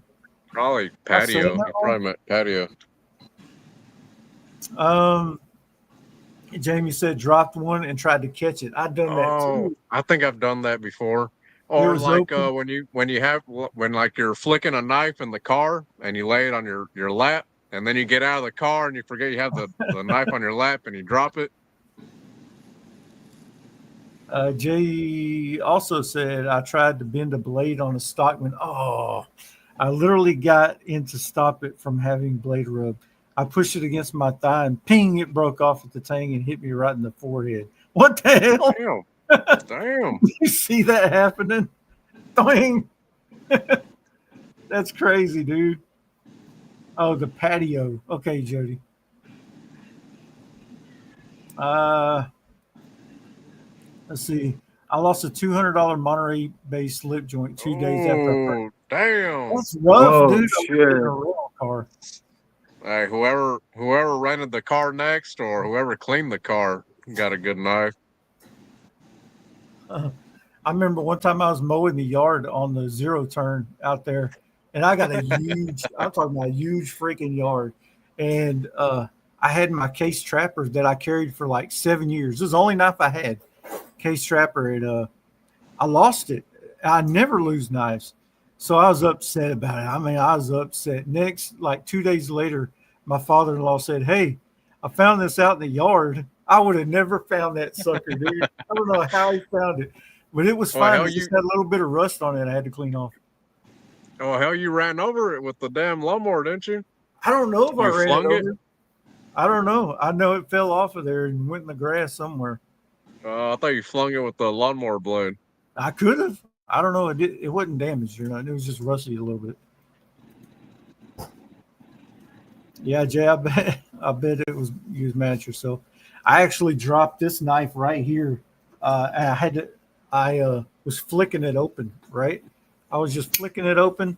I was at work outside in the trailers at the back of the store, and boop, it fell out of my hand and went straight down like this. I tried to catch it, and then I caught myself. I'm like, no, and the tip hit the concrete, Damn. and it literally would not open and close anymore.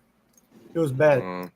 And then Ben actually took it and fixed it and replaced all the hardware on it for free. I didn't ask or nothing. He just literally done it. And the centering's not perfect on it anymore because I jacked it up, but the action is perfect. You can hear that sucker fire out. Middle finger flick a slip joint. Yep. Hold on, boys. I'm ordering a pizza. I ain't got no. I'm ordering a pizza. What kind of Pineapple? toppings are we getting, man? Are we getting a little ham and pineapple on that? Hell no, no ham and pineapple. Dude, I love ham, pineapple, and bacon with some jalapenos on there. Oh man, I like that little sweet and tangy. I bet you do. Name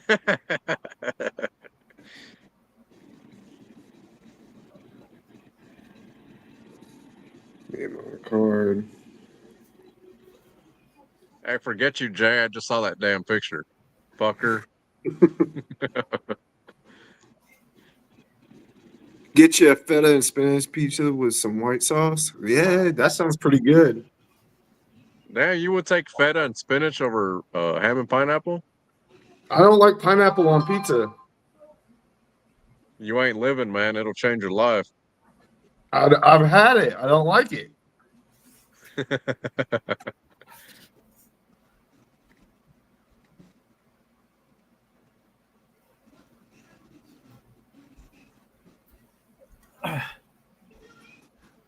Mexican style cilantro. What? Who said Mexican style? Levy Jevy. Oh man, 3211. What's up, man? I've never had a Mexican style pizza, man. I have. There's a place like in Cleveland, Texas, that has barbecue. It's a barbecue place, and they have barbecue brisket pizza. It's pretty dang good, dude. It didn't sound good at first, but when somebody else ordered it and I tasted it, it was ridiculous. Is it coming? Hey, thank you, Jody. Thank you, Jody. No, that damn that Taco Bell pizza, I had it once, man. I'm not a fan. Damn, man, it's got it scheduled to be here in like an hour. That's some bullshit. You better go eat it. What are you using? Uncrustable. Papa John's. You better go get an Uncrustable, Chris. Yeah, I know. For my sugar drops. Yep. What are you eating over there, Mike? TV dinner. Salisbury that? Salisbury steak? Yeah, and mashed taters. Nice. Is that a hungry man? I don't know. Carly made it. I don't know. I am spoiled with my fast pizza delivery. Hell, we don't Jimmy even John's get- is freaky fast. How we live too out in the damn country. We don't have a pizza delivery over here. We gotta go pick that shit up. We Really? don't have a local pizza joint here. Well, we got one, but it fucking sucks, so we don't ever order from there. But Yeah, man. yeah, if we want Domino's, Papa John's, or Pizza Hut, something like that, we gotta go into town and get it. Oh, so I got in a package today. Unbox it. This is from Woobin. Woobin sent me some flashlights to review and check out. You gonna unbox it? I can. Heck yeah. Let's do it, man. What? Let's see what's in here. Let's see. I hope it comes with batteries.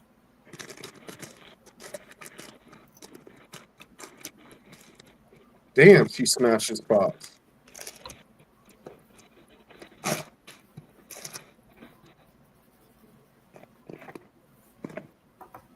Go.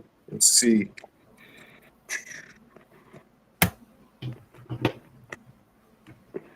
Speaking of doing dumb shit with a knife, let me close this before I cut myself. You ever cut yourself on video? Hell yeah, I've cut myself on video. I have to. All right, so, I got 2 lights that they sent me. 2 lights. Let's see. First one, it looks like the Woobin PL1. Okay. Like a pin light. Yeah. That's pretty cool. Max lumens on this is 650 lumens. That's pretty sick. That's not bad. It's got a Type-C charging cable too. Sweet. 110 beam distance. 110 meters. Then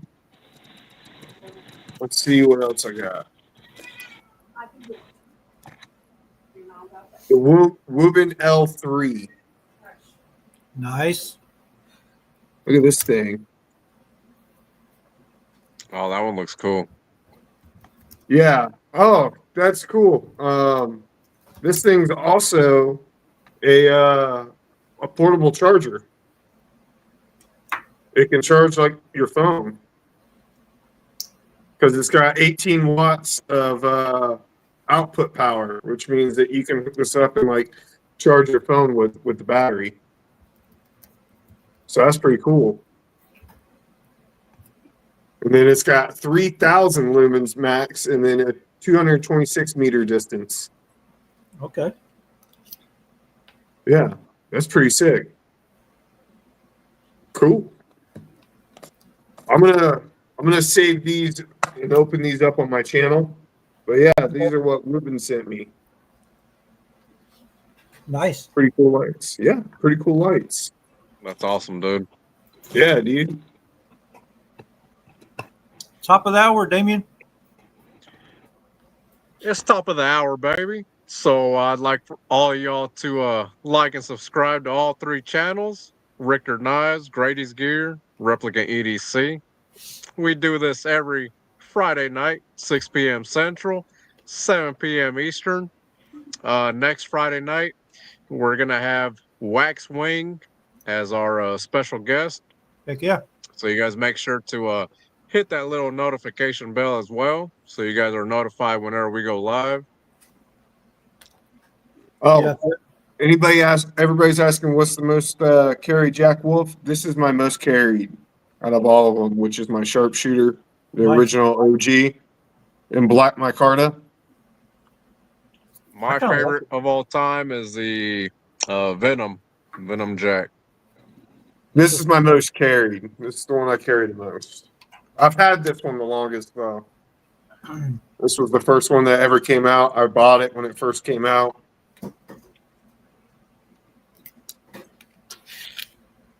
Jay wants to know, did Damien ever get a Leatherman? No, not yet, man. I do want to pick up a Leatherman Arc eventually. I was eyeing the that new Leatherman that came out, the new Wave with the G10 scales on it. But I think I'm gonna go for the Arc.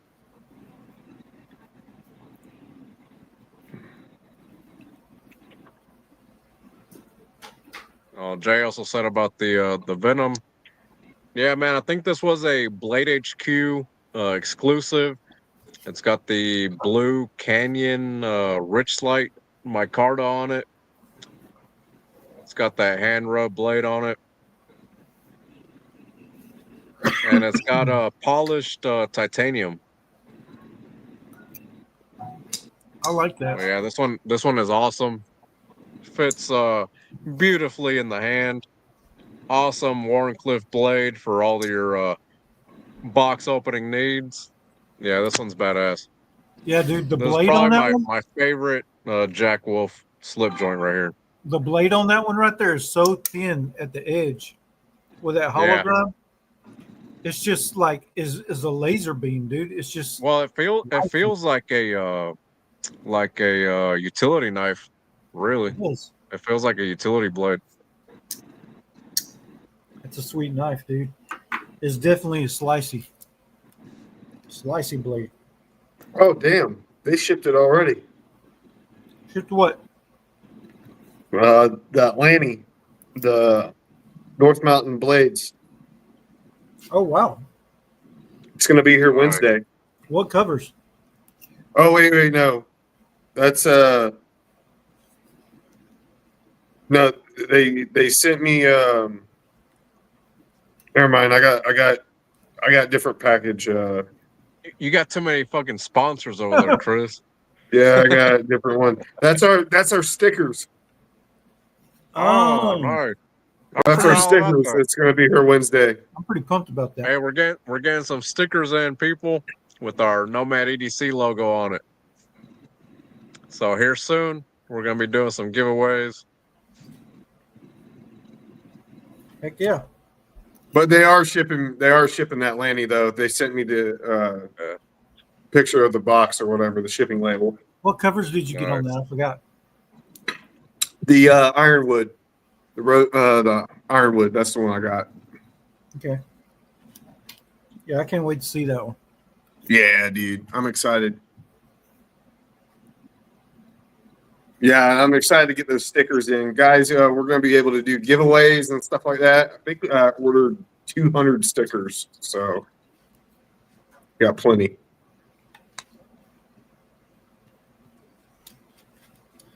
Question for everybody in the chat.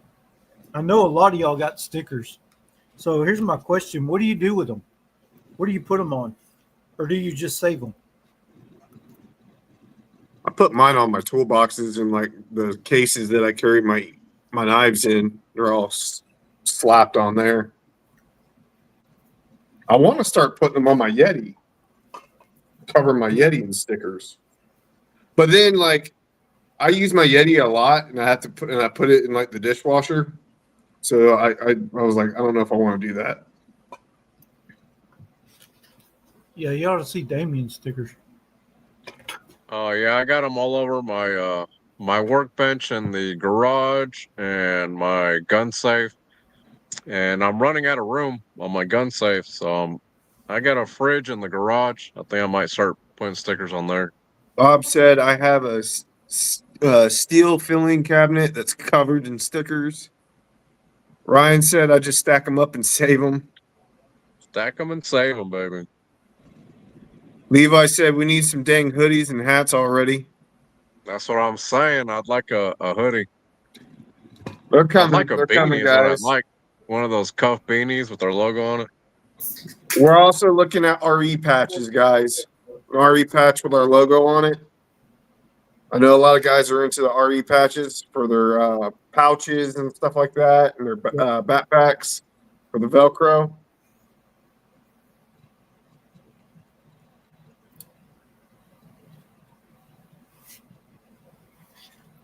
Or my mini lonely toolbox. Yeah. I'm actually thinking about making a studio somewhere in my house that everybody don't have to be quiet around me.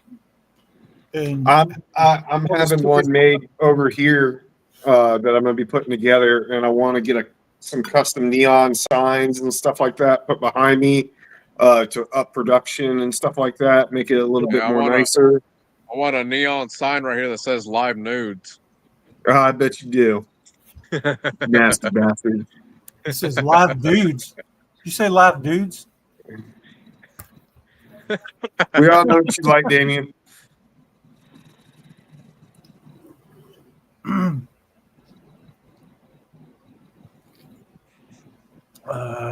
Ryan said, yeah. Like Levi said, I want a Richardson 112 Nomad 80s. Dude, Damn, I gotta Richardson fucking piss 112 is again. my jam. I got a tinkle. I'll be right back. All right. What did he say? He said, Be right back. I hope you guys enjoyed the production that we put into this. I hope you guys enjoyed the intro that we did at the beginning. We're trying to up our production level a little bit and trying to make this a little bit more professional.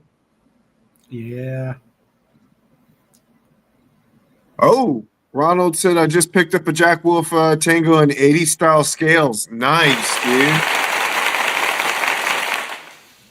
I can hear it. Yeah. Sweet. 80 style. Jamie said I can give you guys the name of the dude that did the syndicate hats if eventually you do them. That'll be great. Yeah, that'll be great. That'd be awesome, Jamie. Because the syndicate hats are badass. Yeah, They're the Richardson. Jamie did them both in Richardson 112 and 115. Perfect. I have a small head, so I use the 115, the low pro. 3211 and Co said perhaps a bit later, three of you can design a knife and have Ben make it for your people. I am all for it. Let's go, gentlemen. Hey, that's wishful thinking right there, man. That's pretty cool. That would be cool. We would like to work with makers and stuff like that. That would be a lot of fun to collaborate with some makers and stuff. That would be awesome in the future. Yeah, not just knife makers. Not just knife makers, but we would love to work with makers out there. Hey, pry bars, pins. Hey, we use it all around here. Oh, we got Alan Yee up in this. What's up, Alan? What's going on, Alan? Dude. The Syndicate Lounge, eh?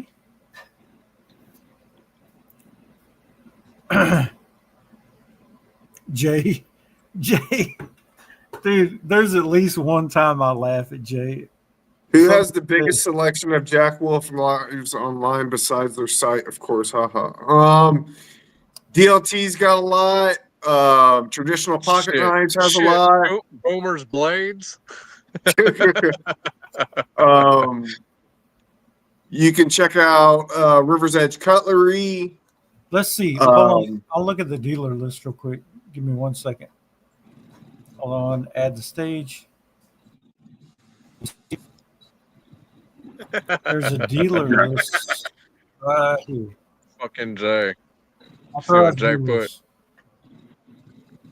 You got Blade Capone, Blade HQ, C. Reisner Cutlery, Cutlery Shop, Deadwood Knives, DLT Trading, Knife Center, Knife Ship Free, Northwest Knives, PVK, Recon 1, River's Edge Cutlery, Sharp Things, OKC, Smoky Mountain Knife Works, Tennessee Cutlery, Urban Cutlery and Lifestyle Shop, White Mountain Knives. That's all in the USA. So there's quite a few dealers there. If you go to the Jack Wolf. I've never heard of Tennessee Cutlery. You haven't? Uh-uh. Tennessee Cutlery. You want to go to their website? Boom. You ask, you shall receive. Oh, I've never heard of them. Oh, they're sold out of the Jack. Oh, they got this one. This is the Benny frame lock. They've got that one in stock. I can't see what you're seeing. You can't. Let me see. You're still on the Google page. I don't know why it won't do that. It only show one thing at a time. My bad. Tennessee knives. Let me get off the Google. Go back here. Can you see this? The knives? No. Oh, I don't know why it does that. I guess I have to start a whole new share screen. Let me do that. Said Sure. DLT is where I just ordered my canine. Yeah. Yeah, DLT is awesome, man. And I every I now love and then ordering they'll from run, DLT. and DLT will run sales on their website for like Uh-oh. a week or so. Look at this one. So if you guys are Sale. looking for a particular knife, check out DLT, and you might find it on sale because they'll do like random sales. There's a sale right here. Jack Wolf Knives Big Bro Barlow, $159. Burlap micarta. We can't see it, Mike. How do you not see that? There I you got go. it, Mike. There you go. I don't know Oh, why. Tennessee cutlery. So this All one right right. here. Let me click on it and see if we can make it bigger. $159. Oh, nice. That's a good one. Also, they're running sales. Nice 14C 28N. That's a nice pickup right there. Yeah. What else they got? Oh, let me get off. There's a lot of them are sold out. They've got a Midnight Jack right here. White Storm Fat Carbon S90V. They've got a another Big Bro Jack in that's a Primo Jack. Yellow Bone. Okay. They've got the Big Bro Jack that I have. No, that's a Primo Jack with bone. Primo Jack Barlow. The Tango. They got a Tango right here. If you're looking for a Tango. Yeah, I think Pete was looking for a Tango. There you go, Pete. Tennessee Cutlery. Oh, What else they got? 3211 says that they ship fast as well. They've got a After Hours Coffin Barlow. Nice. Blue micarta. I've got that one. They got the Bionic Jack frame lock in titanium. They've got the Benny in titanium. And Oh, they got that Benny and the Starburst. yeah, the Arctic Storm. Hey, how much is the sale price on that one? It's 280? $279. They've got the Jack Wolf Knives Mini Cyborg for $239. The Midnight Jack for $239 in titanium jigged. DLC coating. They've got quite a bit here to look at. Oh, look, they got a gunslinger. Oh, sharpshooter. So that's a slip joint. Damn, I have never heard of Tennessee cutlery. Me neither. They've got quite a few Jack Wolf. Have I ever seen the rose? Okay, that's rosewood. I forgot about that one. Before you get off of the website, can you scroll down to see where they're located in? Tennessee. I don't know. Let me see. Yeah, but what city? Let me see. It usually says like at the bottom of the At the website. bottom of the website. Come on, man. This thing. Oh, Knoxville. Kingston Pike, Knoxville, Tennessee. Knoxville? All right. Okay, I didn't even know that was a place, man. I had no idea. So, hey, fun question for y'all, says Carson. What is the fixed blade you wish they had made a folder version of, or a folder you wish they made a fixed blade of?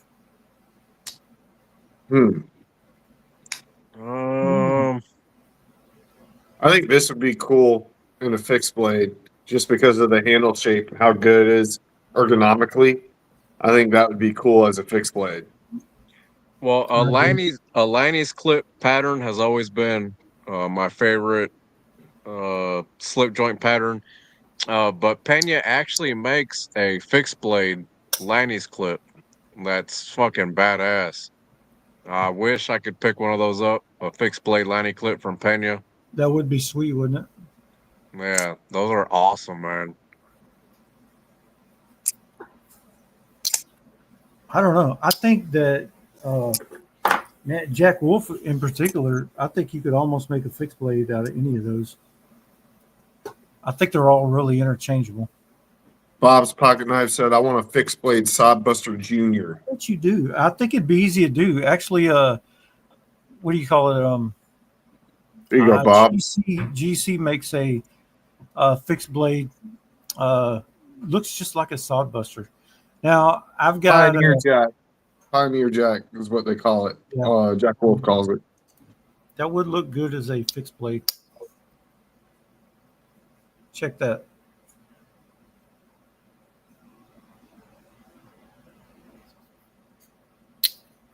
Levi.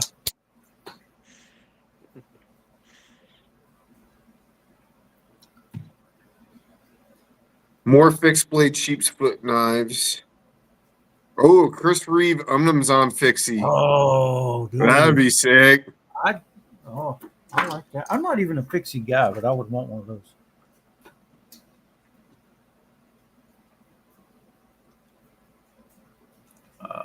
Thanks, Bob. Appreciate it. Carson says straight line knives makes one. Straight line knives. We need it for what? Okay. Do it, Ryan. Do it. Sorry. Smooth TI DLC sharpshooter. Do it. Yeah. Sharpshooter's the way to go, man. Yeah, it is. I love it. It's a Love good the knife. sharpshooter. Man. It feels so good in your hand, don't it? It don't look like it would. Feels great because my two fingers line up here, Mhm. and then the other two rest right back here on that kind of hump right there. Yep. And it just locks in. Yeah, and actually, if you look, the tip of it is not way up here. It's almost in line with the pivot. So it don't take much to just get that tip and utility cut with it too. So it's a pretty versatile blade shape.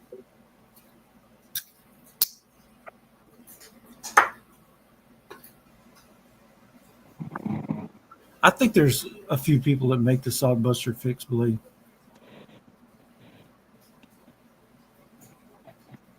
Are you going to go get pizza? Huh? You going to get pizza? Pizza there yet? It's not here yet. Hey, so what damn toppings did you get? You never said. I just got pepperoni, man. I Pepperoni? was being simple. I Yeah, was no being cheap. imagination. You plain bastard. No, it dude. wasn't being no imagination. It was being cheap. Because if I added more, it was adding the cost up. Good question, Carson. What is the GC model y'all wish Jack Wolf made a version of? Good question. Let me think about What that. is a GC model? The Urban Jack with the hair comb on it. Let me think.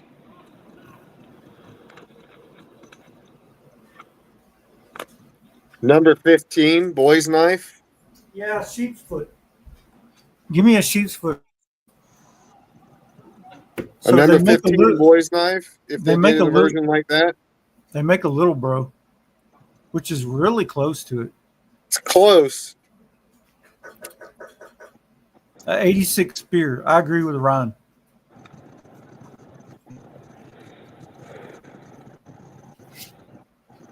Jay really wants that stock with man. Yeah. I think Ram's foot would be nice. The 93, that would be nice. That would be sweet.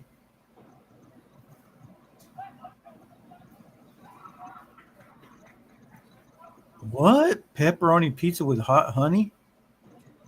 That sounds really good. Man, I might try that, dude. That sounds good.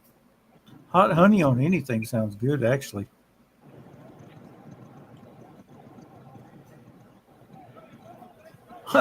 Jay said you don't even care how much the stock may cost. I He want wants- 3 S90V blades.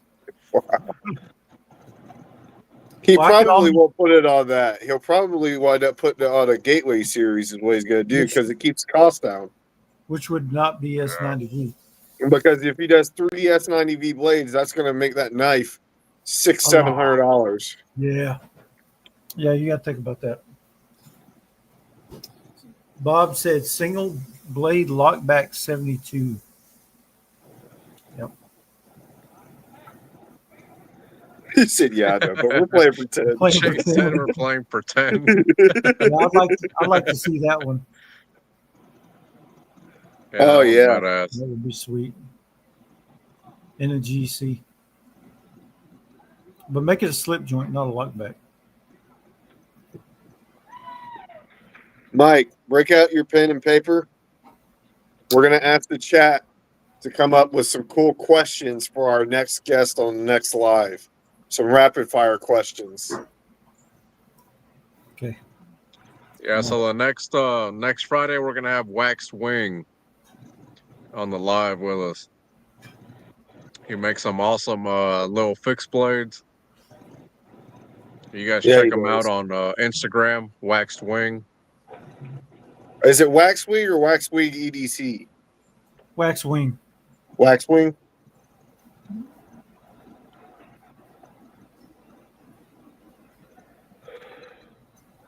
Yeah, if you guys know any rapid fire questions that are good that we can ask Waxwing, let us know in the chat, and then we'll put it into the next live show. All Yeah, right. because I that was want to know fun how tonight, old man. he is. I think he's younger than us. I think he's in He's his pretty young. 20s.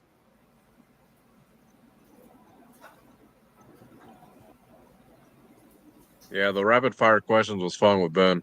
That was cool. 32. Yeah, I highly enjoyed that. I I do think have Ben some. enjoyed it too. Yeah.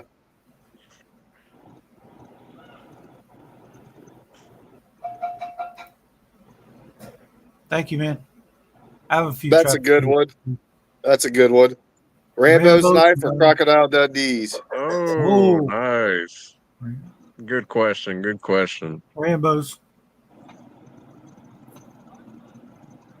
Hey, Levi's steadily making your mama jokes. See what y'all did. I'll say that. I think I came up with that. It's my fault. Jay's asking, how old is this wax wing fella? We said we think he's in his early 20s. Yeah. But he has some awesome little fixed blades. I want to get one.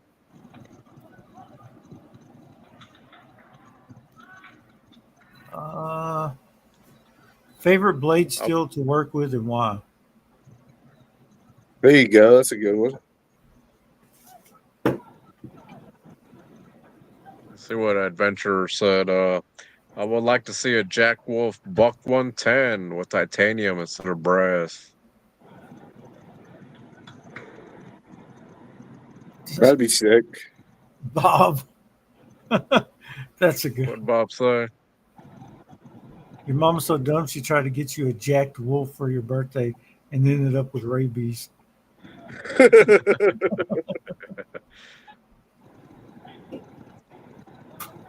Well, I guess so we should have done the your mama thing, so get that out of everybody's system.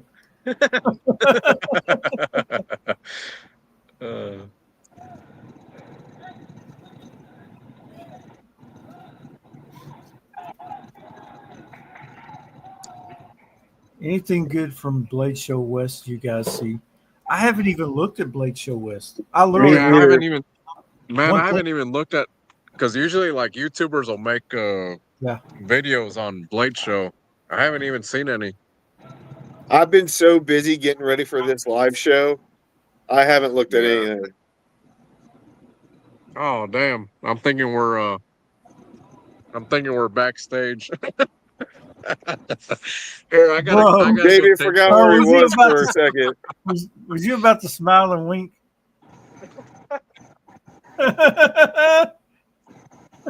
Damien, you nut. Thanks, dude. Appreciate it. Appreciate it, man.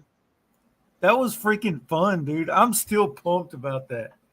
I'm legit pumped about that's probably the best hour and a half of any live that we've done so far. Yeah, we had an awesome time. And not saying I don't like the rest He of said my not- favorite part of the interview is when David asked Ben if he was hiring.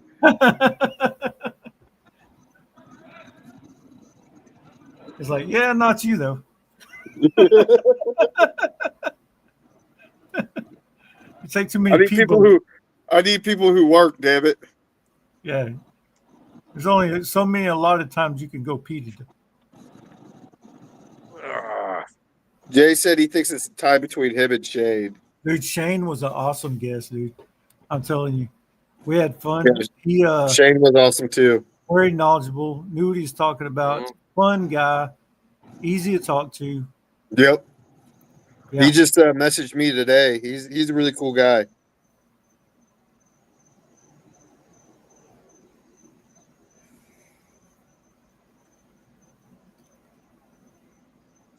Your mom was so fat when she breaks a plate, it's tectonic. What's tectonic mean? Ooh, this is a good question. This is a good question. What do you guys think of the new bitch made slip joint? I sent this to you guys. You like that one? You like I that? like that one. Chris? I like You it. The successor. I like how it comes with that slip. So and the pocket clip that comes on the sheath, you can take that pocket clip off the sheath and put it on the knife. Oh wow! Y'all want to look at it? All Yeah. right. Yeah. Okay, hold on.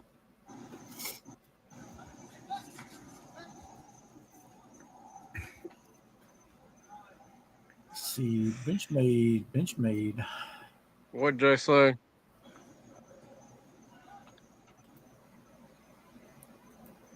Here it is. Hey, I work, fucker.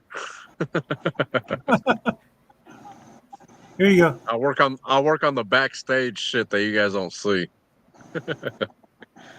Let's get out of this. Here's I know what a the, tectonic plate is, Jay. where is it? Here it is. Y'all I don't see know, it? man. It doesn't really call to me. I like it. I just want to hold it in my hand. I Oh, want to that's know how the action is. I want to know how that walk and talk is. Yeah, I do too. Because that's Hell, gonna make I it like or the break it. I like the damn sheath better than the knife. I'm not. I like it. don't- I like how slim it is. I don't like how wide it is. Once you put it in your pocket, how are you going to put your crazy hand in your pocket? Well, You know whose what I hand's crazy? Hmm? Whose hand's crazy? Yeah, it is wide, huh? Yeah, think about it being clipped to your pocket, and Yeah. then you go to put your hand in your pocket. I mean, I like the clip. I don't But I don't carry. about how I don't wide- carry anything else in my pocket, in my right pocket, except for my knife. I think it would have been cooler if that pocket clip would have been like right over the knife and just left out that whole extra piece where the pocket clip is at on the slip. You know what I mean? Yes, I agree. I agree with that. That's what I'm saying. I don't like how wide the slip is. I Yeah, do like because that it has a clip. looks like a pocket organizer. Yeah. And then let's just say you don't, I don't know, you don't want it to be clipped. Then what are you doing with that slip? I mean, it's wide. I don't know. I'm not trying to. Well, the thing is that you could take off the pocket clip, and then you could take the pocket clip and put it on the knife if you don't want the slip. Who wants a pocket clip on a slip joint? I'm just saying that you can. Oh yeah, definitely you can. M390 stainless steel, 58 to 61 HRC. That's a wide range right there. Hopefully not 58 HRC. Yeah, it is set up like almost like an ulti clip. Yeah.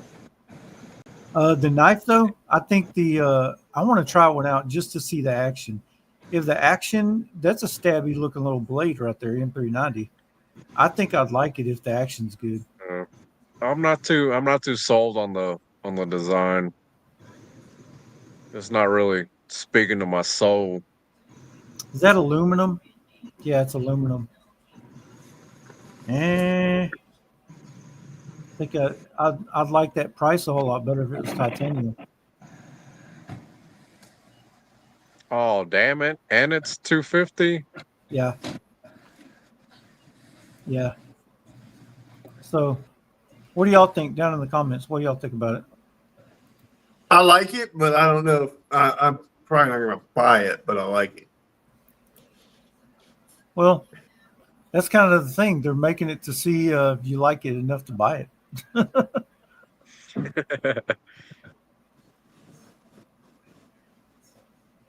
3211 says, I pass. Ryan says, looks like James Bone would carry it, but not my steez. Too skinny. Yeah, I'm not too sold on that design. Hell, I like the design of the propper more than that one. Oh, you got two? Did you get two pepperoni?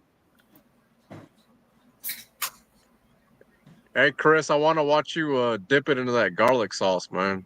Don't be weird, Damien. Arizona EDC said that Benchmade slip joint's badass. Jay said, okay, you scared me. Levi with another your mom. I think we're past the your mama jokes, Levi.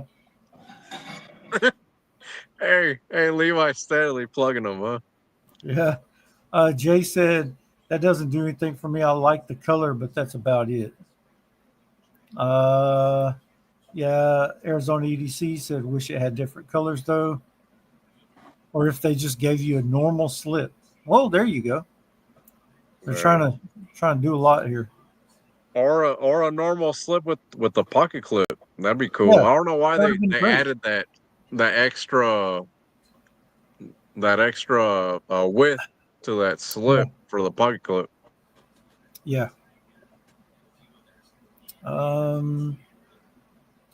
Jay said that's a crazy price for that knife when ABW just posted. Dude, I want to try an ABW slip so damn bad. Me too. And I want to try it because Duty's daggers, he always plugs that slip joint. Making me jealous and stuff. I need to just get one and just shut up. I just need to get one. I don't know why I haven't yet. Ryan said, anyone know where I can find one of those ABW slip joints? Hard to get a hold of. They drop them. You just gotta go get a notification on your email from them. Sign up for a notification. They'll send you an email and you can snag one.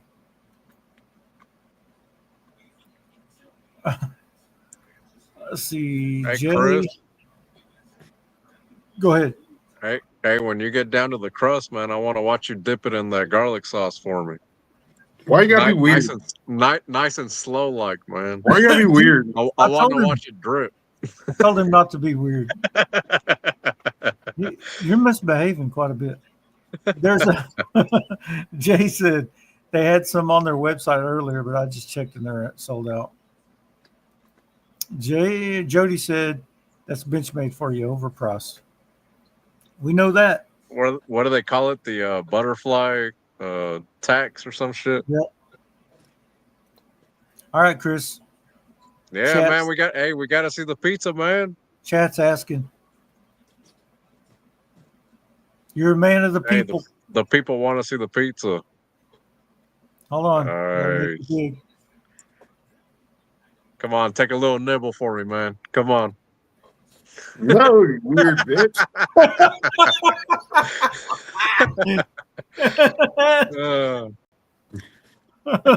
Just a little nibble for the people, man. Come on.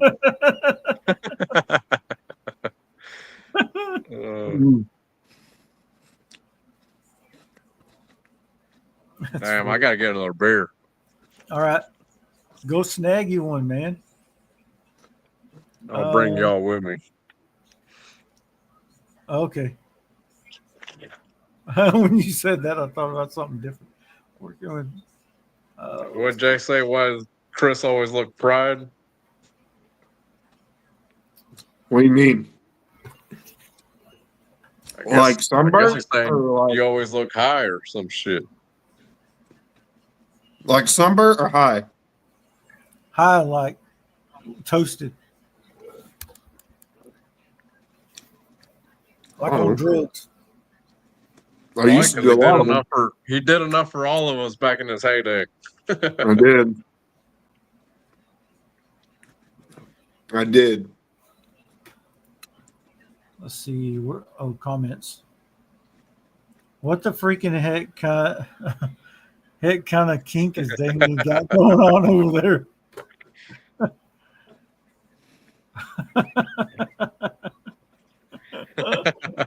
Oh, dude. I got a question for y'all in the chat. There's 15 of y'all. So I need some answers. Let's just say you're buying a slip joint. You got the money for it. Money's not object. What do you want in your slip joint? Do you want carbon steel that patinas, or do you want super steel that does not patina? Man, I would probably go super steel. Or do you want like a tool steel, like a 15V that'll patina? Or a K390? I'd go with that. Hawk says carbon. 3211. I'll buy one or two to support small makers. What about super steel at patinas? Yeah, that's what I was saying. Like 15V or K390 or yeah. Something. Or K390. Maximum. K390. I love K390, dude. That's probably my favorite steel. Man, I had a Pena Apache slip joint and K390. Man, I've had that motherfucker like 5 different times, dude, and I sold it each time. Damn, I regret. But that was before I met you, Mike, and you got me all into slip joints. But damn, I regret selling that Pena Apache. Aldo says carbon.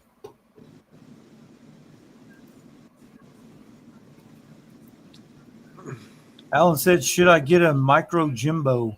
Micro Jimbo. That design has never really called out to me, but I imagine it's a hell of a slicer, man. That Jimbo, Spyderco Jimbo. Yeah. Yeah, I imagine it's a hell of a slicer.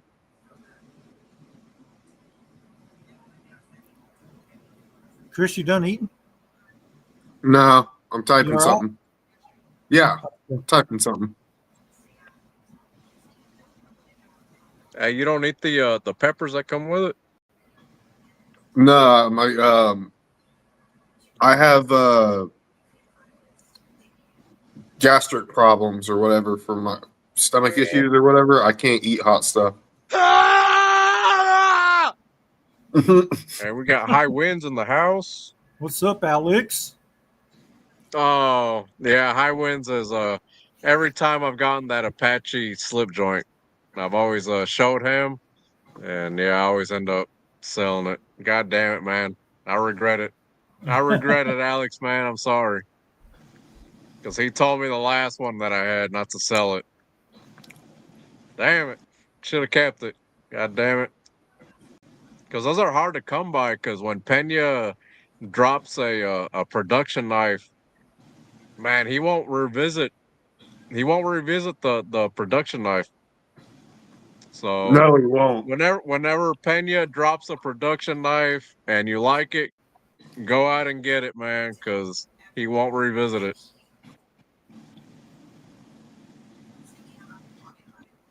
Ryan wants to know how do y'all feel about the GEC 15 frame? I found one for a good deal, but I've never had one in hand and have been told they're kind of small in hand. I would love to own a 15. I've never owned one though. I'm not gonna lie to you. I've never owned one, but I love the 15.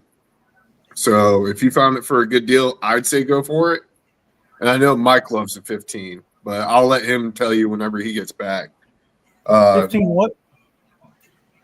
Ryan said, how do y'all feel about GEC's 15 frame? I found one for a good deal, and I've never had one in hand, and I've been told that they are kind of small in hand.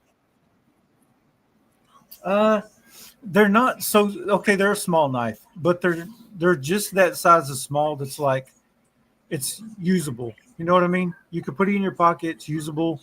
I don't think you could go through your day and that'd be your only knife, and you need something else. It's just fine as just a pocket knife. Yeah. 77 is a tad bigger. Yes. I could actually show you the difference if you want me to. Give me a second. Chris, look at the private chat.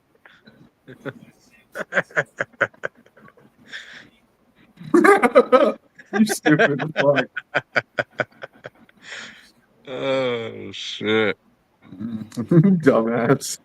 Hey, you eating the hell out of pizza, man? You're making it look good, man.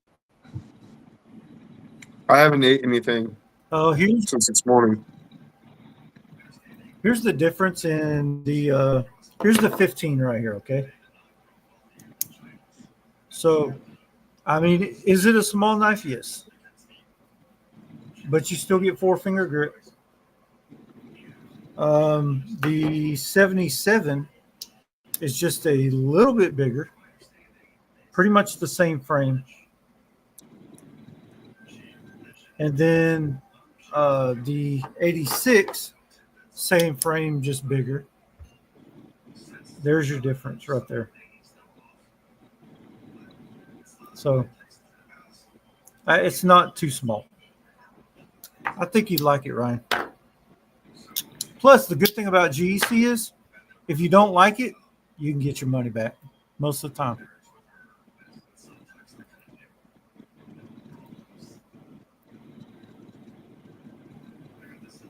It's the latest run of Autumn Jig Bone. Yeah, man, that's the one that I like. That latest run that they did with that Autumn Jig Bone. I really like that. I like the color on that. Looks good. The only thing about that one is that one has the spear point blade, right? Like this. Yeah, I believe so. The only thing about that is they're harder to open. You actually have to use the nail nip. They're not pinchable.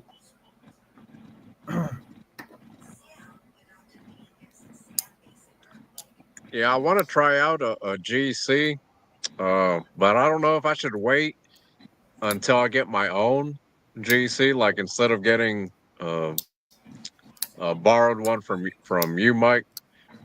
I don't know if I should wait until I get my own, like that I could open it and be like, yeah, this motherfucker's mine. You know what I mean? Yeah. Yeah. You want your own, dude. I mean, I'll let you use any one you want. Like it's not off limits. Whichever You one want your own, use. because as soon as you open it, you're going to be like, I want it. Yep. Yep. It's not the same holding somebody else's knife. It's not the same. Yeah. Yeah, I know what you're saying.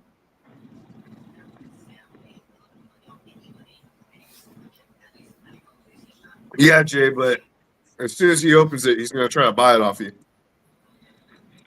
Like that Lanny clip Pena, that slip joint. I had it.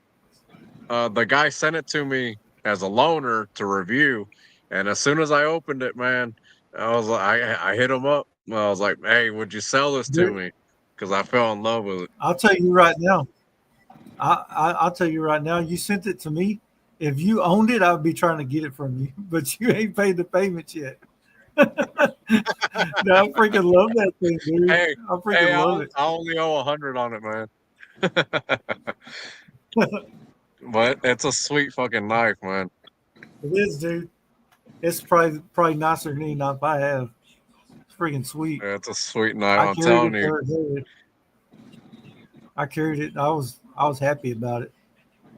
Yeah, I'm telling you, man. As soon as I touched it, man, I was like, "Oh shit!" And I hit him up right away. I was like, "Would you sell this to me?"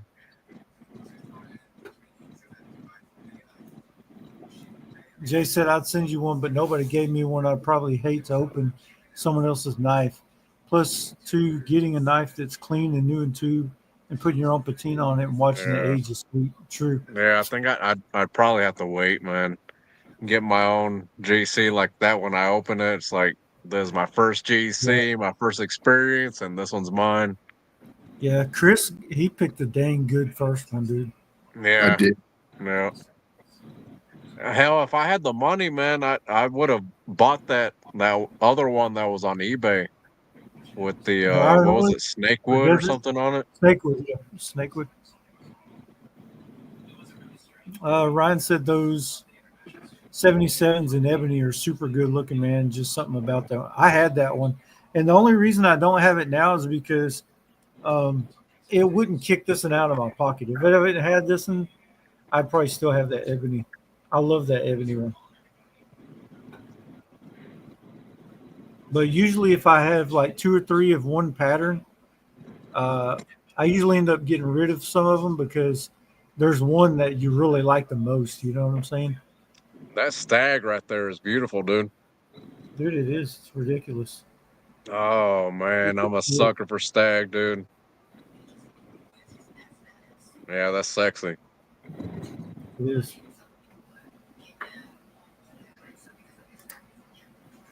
It is. I just made a trade. I would today. say. Yeah, the secondary market is crazy, man, on customs. Yeah, his front flippers, they dropped a lot on the secondary market. His slippies, they still go for a good penny. Yeah. And especially if you get them from Pena himself, right off of the bench, man, you're talking 1,000, Probably more. 1,500 to 2,000 Yeah. for a Pena slip joint right off of the bench. It's just like Tony Bowes back in the day. You're going to pay up.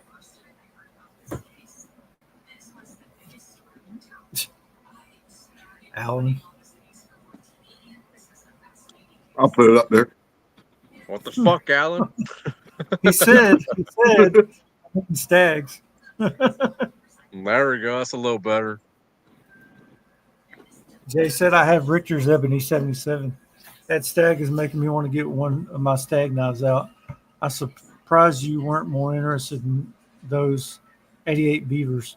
I already got a beaver 85. To me, that's the pinnacle of beavers.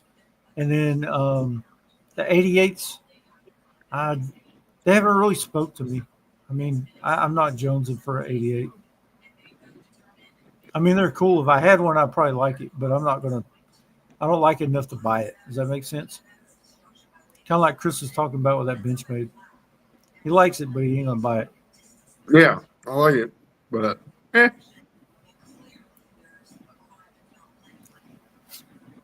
Oh, there's stuff over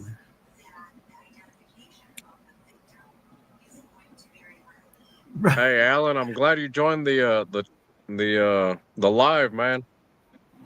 Thanks Heck for yeah. joining in, brother. tell you what I Alan am is interested in. Oh, go ahead.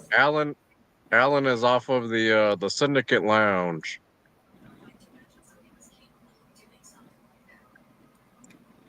Tell you what I am interested in. The DLT exclusive Spyderco Smock. Oh he yeah, was talking with the about green micarta. I thought Yep. you said you were gonna buy it. Oh, you were thinking about buying it. I'm thinking about buying it. I would get it. The only Yeah. thing with me about that knife is how thick the blade stock is. Dude, I have ever since I first saw the smock, man, fucking 3 years ago, I've been wanting that knife, and I've never pulled the trigger on it. I think everybody has one of those knives that you want, you just haven't got.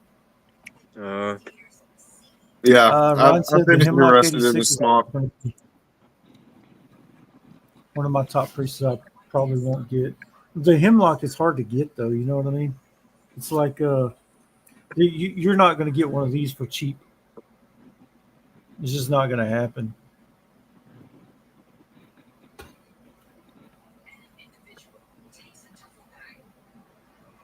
The Yellow Rose is good too. Billy got one of those.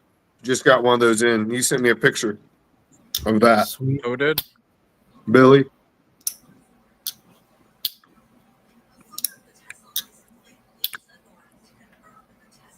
Because he sent me a Arizona's saying picture that earlier and he it's a called me. little, it's a little chilly over in Arizona. I That's want a little hoodie. nipply. I need to get me a new hoodie. It's got to have Hey, Nomad hey, EDC. yeah, I know. That's what I was gonna say. We need to make that hoodie with the Nomad EDC logo on it. That'd be badass.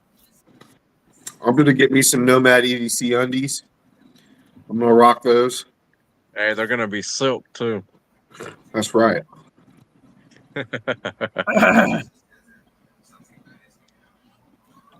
Hey, so if you guys haven't heard, we're getting in some Nomad EDC stickers, and here soon we're gonna be doing some giveaways on the live.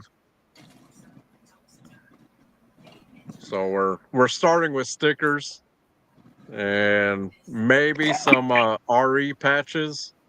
If you guys are interested, let us know down in the comment section.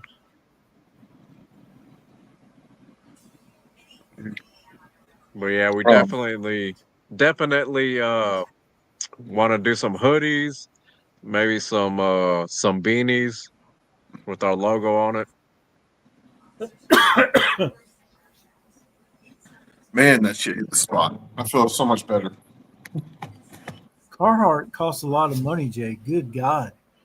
Dude, I went to Boot Barn and I was looking at them things. You got Oh it. shit, my bad. That's half your paycheck, son.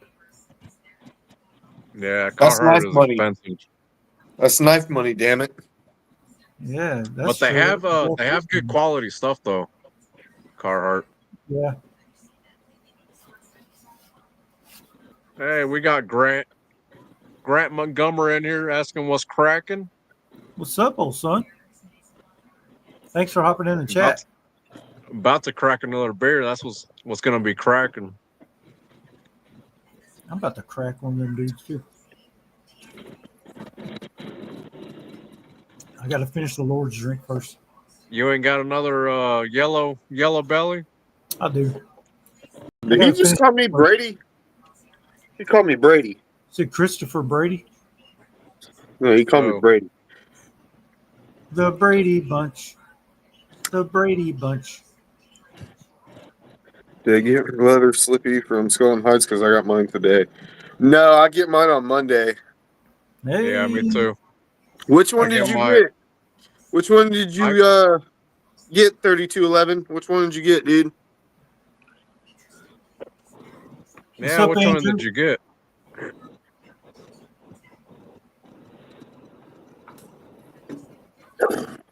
Damien, top of the hour. It's top of the hour, people. Go ahead and like and subscribe to all three channels here. Grady's Gear, Replica EDC, and Richter Knives. We do this every Friday night, 6 p.m. Central. 6 p.m. Central, 7 p.m. Eastern Time. Next Friday night, we're going to have Wax Wing on the live show. Be sure to tune into that. But you guys make sure to subscribe to all three channels here and hit that little notification bell so you guys get notified whenever we go live. Heck yeah. Hey, thank y'all to everyone that subscribed. We appreciate y'all. Everybody in the Thank chat, you so much. appreciate y'all too. This has been a great video so far. I hope you're enjoying it. Hope you enjoyed the guest tonight. If you came on after the guest, we did have Ben Belkin on. It was a great time. We had actually some pretty good discussion and laughs and things like that. So we're trying to get y'all some quality guests on here. I hope And y'all like that. also this live will automatically upload to all 3 channels, so you guys can go back and rewatch the live on all 3 Absolutely. channels. Yep. Yeah, we appreciate every single one of y'all. We've been putting a lot of more thought into this and a lot more into our production, and we really appreciate everybody that's coming out and supporting us and what we're doing here. We're a little bit different than other live streams out there because we want to be unique and be different, and we really appreciate everybody's support. Yeah, I like that it was more like a hangout for Ben. I don't know how his other interviews have been, but I'm glad it was more like a hangout for him than a straightforward interview. Yeah, every one that I've seen him do, I'm not saying that I haven't seen every one he's done, but has been more based around like his company, his knives and things like that. But I think Yeah. we put him in his comfort zone to where he wasn't just talking about knives either. So it was fun Yeah. to get to know Ben personally. I actually learned a lot about him today that I didn't even know. Right. So it's pretty cool. Richard, did you say Yeah, you and made for all you newcomers in here, we like to have our live more like a hangout. So we're just shooting the shit, hanging out. Yep. I did make a trade today. Y'all knew what I was talking about last night. I showed y'all that one 43 GEC knife. I traded it in the slip. You did. Yep. And with Big Fish, who's on here right now. Late Big to the party. Fish? Would you? Oh, so he did get it off of you. Yeah, he got it. He talked me out of it. What'd you get in I return? can't tell you. I'll have to show y'all on a video. Okay. I'm gonna keep it a secret. No, wait, what'd you trade off? He'll show us later. I No, traded what'd you away trade? the red knife that I showed you last night, the GC with the cowboy slip. Oh, the one that you were thinking about? Yeah. Trading? Yeah, I traded Big Fish. Oh. All right. So I'll show you what he gave me whenever I get it in the mail. All right. Jay, it's a secret. I'll tell you on video. I'll make a video on it.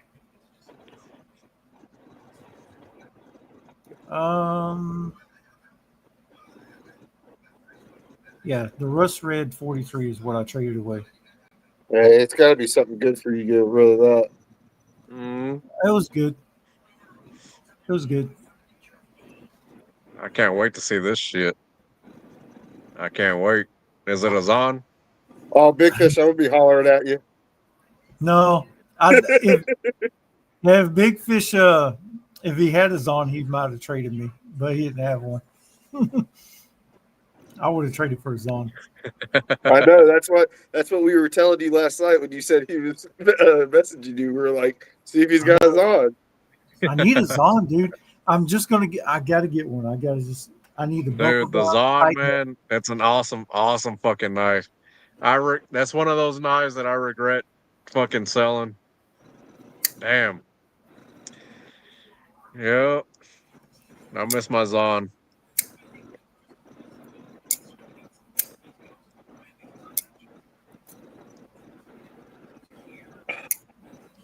Okay. What was we talking about a second ago? We were talking about something and we got squirreled. Got squirrely. That happens to us quite often. Yeah, we get squirreled. Squirrel, squirrel. Mike, check the private chat. Okay. I don't see nothing in there, bro.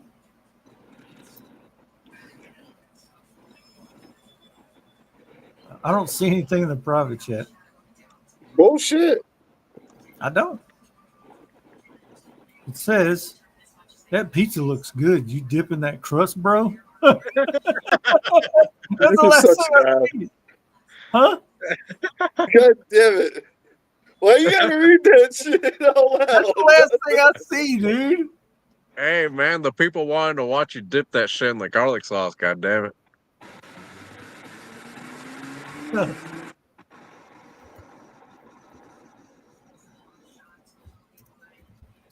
There you go. I messaged you back.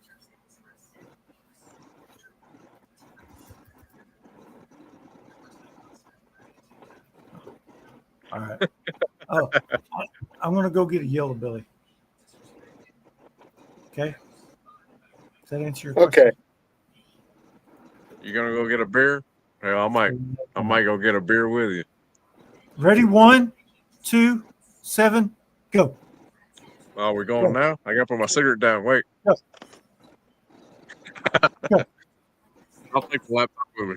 I was about to say, these two bitches about to leave me.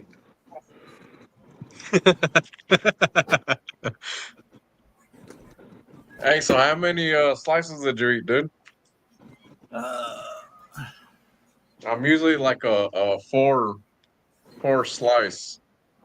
Yeah, Kinda that's guy. what I did. That's what I did, and I was done. Yeah. Hey, good night, Jay. Night, Jay. You keep Jay, volunteering. you for leaving? Star God Wars. damn it! Yeah, he's got to buy cool stuff, so he's got to work overtime. Yeah. That's how he keeps affording all those knives, man. Yeah, Big Fish Zon does equal dinero.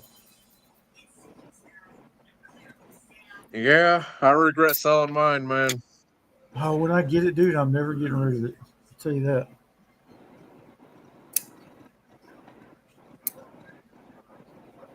Are you not Me and going? Alex from High Winds EDC, we had a Zon at the same time. And hell, I ended up selling mine, and then he sold his, and we both fucking regret that shit. Yeah, I sold my Sabenza just knowing that I was going to get a Zon, but I just haven't gotten it yet. And now I'm like, man, I wish I didn't get rid of my Sabenza now. Yeah, I'm gonna bring you guys with me. Fuck it. Did you have the Magna Cut, Damien? Jay's asking. I think it was no, it wasn't Magna Cut. I think it was like S45BN, Yeah. and it was the Tanto version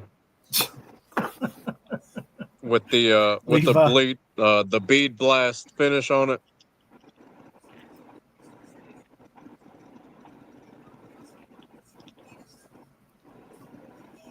Who gets Really naked? cool.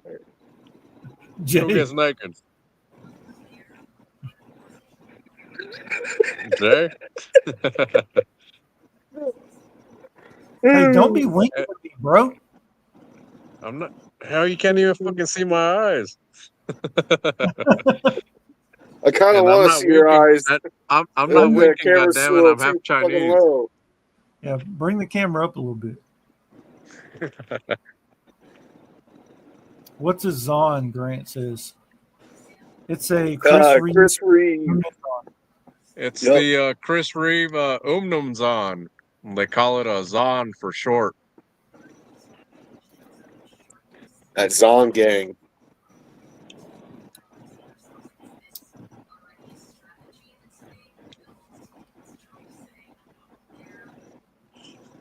That's messed up, Jay. Jay.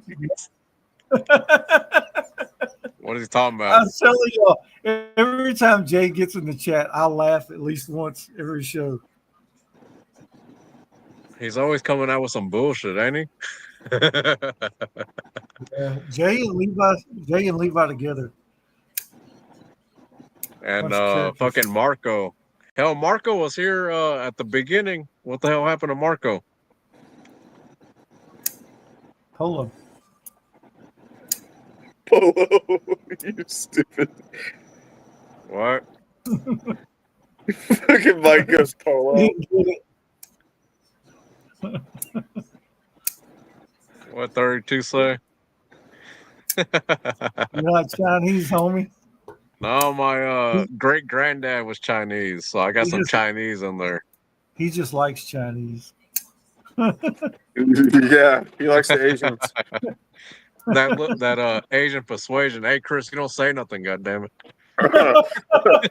So, anyways, we were on the. No, I'm just playing. Mm.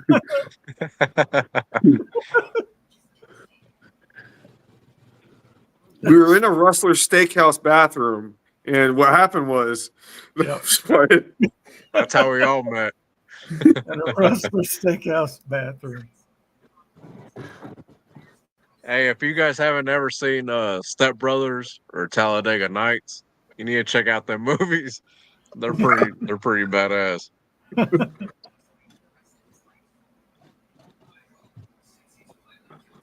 How did we get put on that shit again? Every time. Every time. Those two right there. Hey, I don't know it. Well, I imagine Ben has watched those movies. But when Yeah, I he told him he wakes up and pisses excellence, I don't know if he got got that it. comment. You know what I mean? He got it because he had a hard time picking between the two. Remember? He eventually said Step Brothers,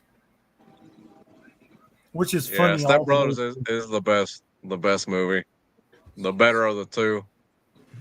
Which, like I said, Talladega Nights, it started off really good. I didn't like the whole Frenchie guy in there.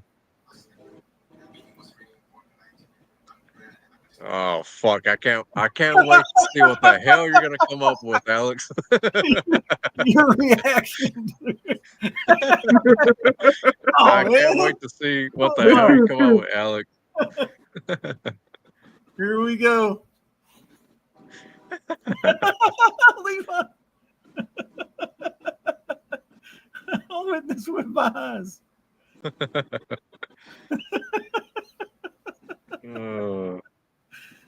Oh, God. He says, Hey, there's a family show, Alex.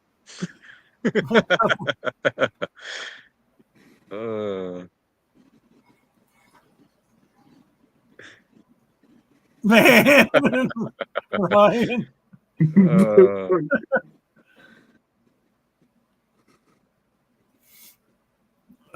Yeah. That's I have a Step Brothers T-shirt, Do and you? it's got both Brennan and Dale on the front, and on the back it says, "Did we just become best friends?" Yup. Hey, we should do a T-shirt like that with me and you on the front. The back says best friend.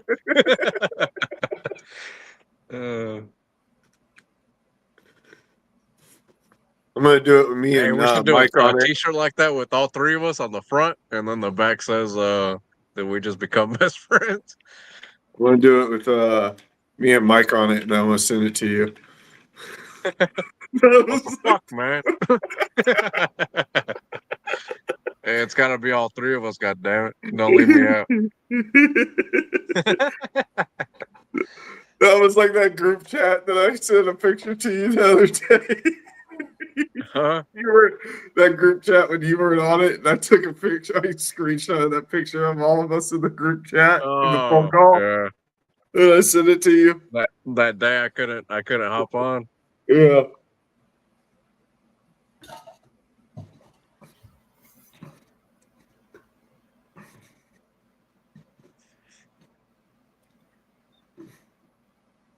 What adventurers say I don't care for aluminum handle?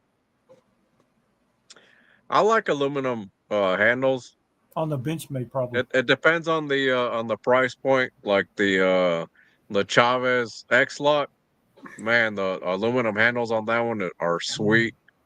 If It that reminds me slip of, like, joint the was pump tech. 220 with aluminum handles instead of 280 with aluminum handles, it'd be more appealing. I don't. Even at 200, it would be more That's a lot of appealing. money, dude. That's a lot of money. That's Jack Wolf knife stuff, and they've got titanium and S90V. But And in the perfect. same breath, though, and I want to preface this for any slip joint person out there, and this is the reason why, like, I like the knife, but I probably won't buy one. Any slip joint guy out there will know $280 that they're selling it for. That's MSRP. It'll probably go for 260 or 270 at the dealers or whatever. Mhm. When you're spending 260, you could buy a GEC with that kind of money. Yeah. You know what I mean? You can get a GEC on eBay. You can get it from an authorized dealer for 260 and get something. Another thing that's American made but handmade. You know what I mean? And with bone and with all this and with all these exotic materials and fit and finish is is miles and miles in its own class compared to what Benchmade's doing. You know what I mean? So you can buy a GEC, you can buy a Jack Wolf knife, which is great quality, and for And would be the cheaper. $280 mark, you can buy. If you spend 20 more bucks, you could buy a premium. One of their premium slip joints with titanium and S90V and fat carbon and all that. Yeah. So I think that's the reason, just piggybacking off of what Mike's saying, that's the reason why he's hesitant to not want to spend that kind of money on that slip joint. Not that it's a bad slip joint. It's just when I you're don't wanna talking kill it. about that kind of money, you can there's so many other things that you can get with that money and get more value out of your purchase. Yeah, I don't want to kill the knife. I haven't even touched it yet. Yeah.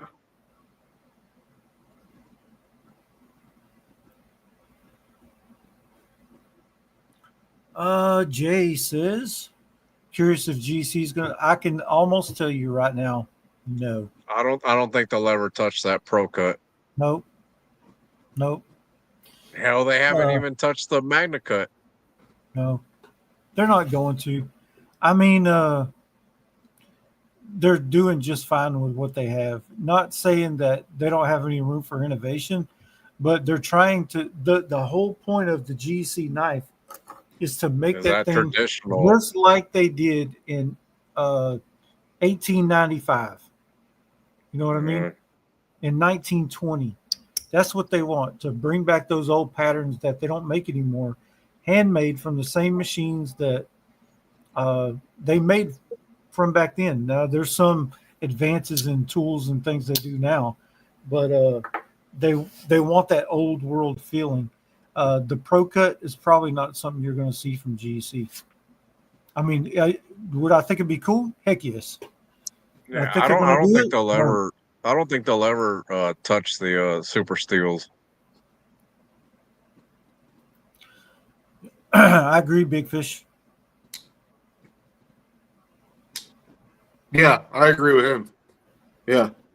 And I think if you're a slip joint guy, you should agree, unless you've had a bad issue with your first one or something. Jay says, yeah, but Pro Cut is simple still. Yeah, it is. It's true. But they didn't make them in the 1890s with Pro Cut. That's why you're seeing the 1095. That's why you're seeing the simple 440 stainless stuff. I mean, what kind of stainless could they be doing right now? Anything they want. They could be using S90V, but the stainless they use is 440 because that's the way they did it back then. So that's what they're But doing. I think that's the attraction to the GEC is that they do like traditional knives. You know what I mean, with good Yeah. quality. Yeah, they do everything that a case should be doing. Jay says, very true. Richter, do you think that's why they don't expand? They can't find all the tooling?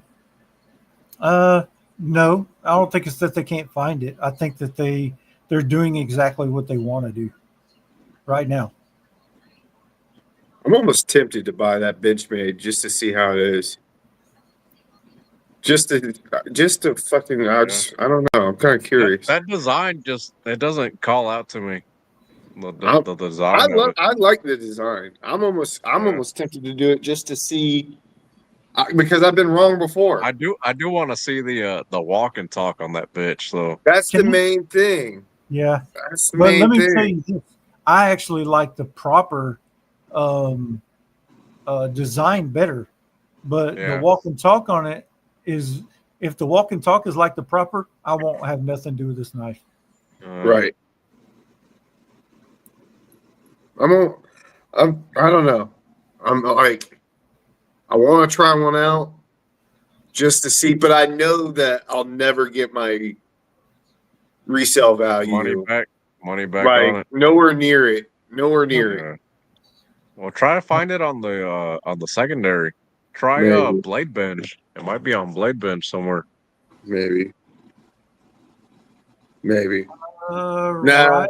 if I'm gonna do that, then I'll probably just wind up getting the smock like I want because I know I'll enjoy that. I'd go with the smock over that slip joint. Yeah. Ryan, I have not had a heritage jack.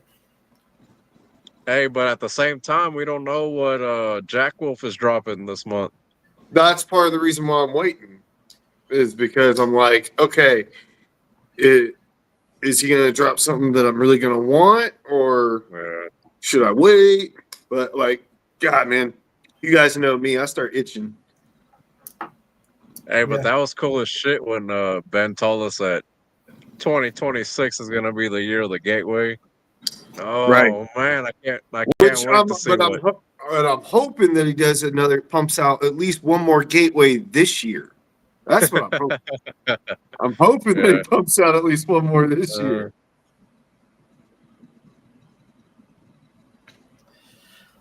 Jay said, unless you're getting a custom, there isn't anything better, Grant. I've fallen in love so hard with traditionals, mainly GCs. I basically sold all my moderns. Wow. There's something about them that's just, I think, romantic as far as, Yeah, and you know, GECs hold their value. yes. Not only do they hold it, they increase it in Yeah. the more popular patterns. Hell, you just go through eBay and you can see that shit. Anywhere, really. Anywhere on the secondary, it's gonna hold its value. Yeah, if Chris took that thing right there and put it in the tube and put it on the shelf, 5 years from now, he could probably triple his money on that. Are you for real? Oh, so I should fucking pick one up. Is that what you're saying? I'm not telling you to put it on the shelf. You should definitely pick one of these up. You should definitely pick one of these up. You'll love it. I'll tell my wife it's an investment. Right? Don't tell her nothing, dang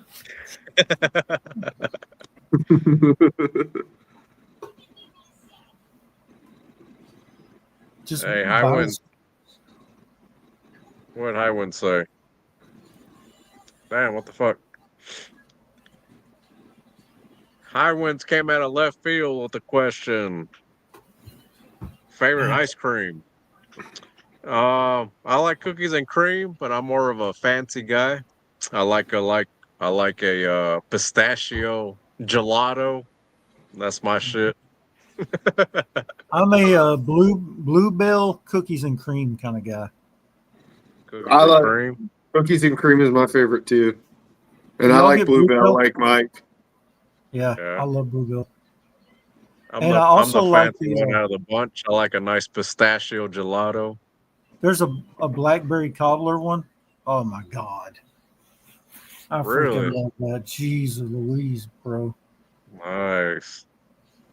There's a You know bunch what I of ice like cream. is a like a peach cobbler, a warm peach cobbler with the vanilla bean ice cream on top. Oh man, that's fucking killer. I've always, since I was a little kid, liked strawberry ice cream too. Yeah. Butter pecan is good, Jay. Yeah, I like butter Blackberry pecan. chocolate.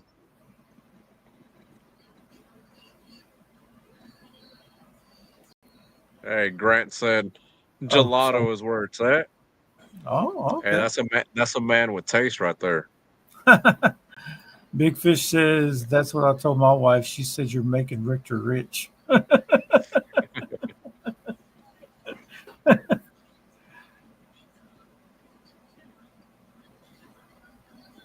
What in the world? How did those two comments fuse? Do you see that? Where? High winds in Arizona EDC. Maybe it's just my thing. I think it's just yours.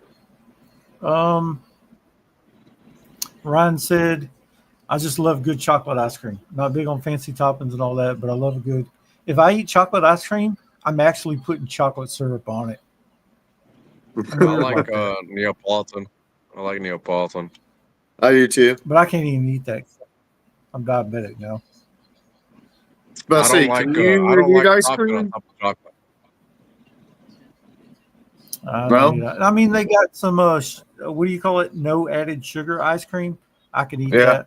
That's, it's not the Yeah, I've same, seen though. that from Breyers has like no sugar added. That's usually what I'll eat.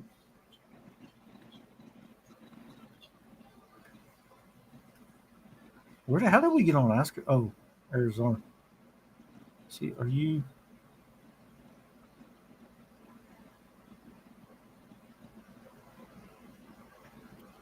Hawk says you're buying the history along with the tool. Yeah. Yeah, Jay said Richter's got the beatus. I want The to talk to you about Betas. type 2 diabetes. The You're too diabetes. sweet, Mike. That's what it is. You're too sweet, man. Exactly.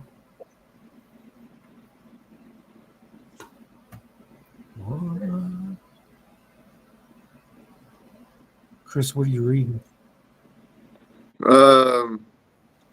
Adventure. Hold on, lost it. Damn it. Adventure in 1971 sent me a picture of these, and I was asking them what they. Oh, you What know are what we those? didn't do? What is that? Slip Oh, joints. We didn't do the pocket dumps. Did people send you pictures of the pocket dumps Yeah. of their carries? somebody was asking me about that today. Forget who it was. Was it Jay? I can't remember. I'm trying to remember who asked me. On the Edge 72 sent me one, and then he named it Damien's Barber in the subject. He sent me this one. This is what he was carrying. Wait, let me blow you up. Oh, okay. Nice. That's a 66, maybe. Hold on. It's got it. Hold on. 32. 32, yeah. I got a 32. 32 boss steel blades and ebony wood. Mm-hmm. And then Billy McKay sent me this. 44. Oh, that's sweet right there, man. Baby. Yep. Baby. Yeah, that was badass. Yeah. Billy's a cool dude. He calls me like once a day now. Talk knives. That was a 32. Those are the two that really send stuff. Billy sent in another one with some new mail calls. That he got. These are the knives that he got in. Oh, damn. Big baller. You see that, Mike? Yep. Dig it. Yep. Jay, to answer your question, yes. Is that that Billy guy? Is that the guy who lives close to you? Yep. Yeah. He's actually wanting to get together, not I think the week after next or something like that, and come over. And he's gonna come over and then show me how to sharpen and stuff. Oh, nice. 32. 32 is swell center, Jay. And Damien, I think you'd like this one. This is sweet. Yeah, I like that.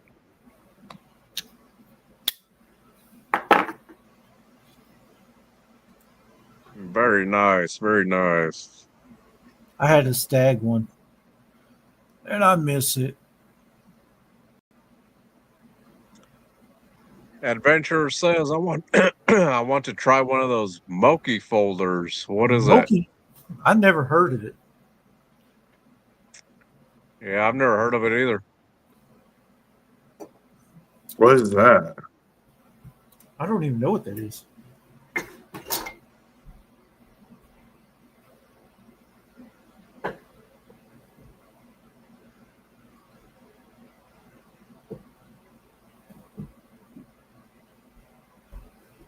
Seventy know what it 3211 is. says 71 bullnose is cool also. Yep. 71's cool. Isn't the 32 called the Engineer? Yes. That's all right.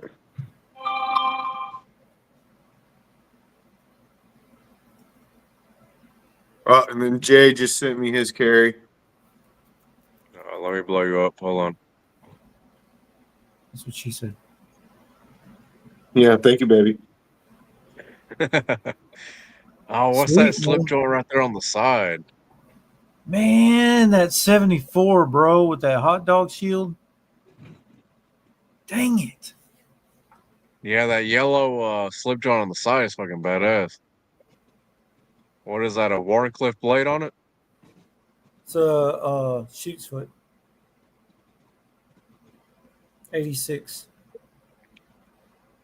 Very nice. Yeah, that one's badass.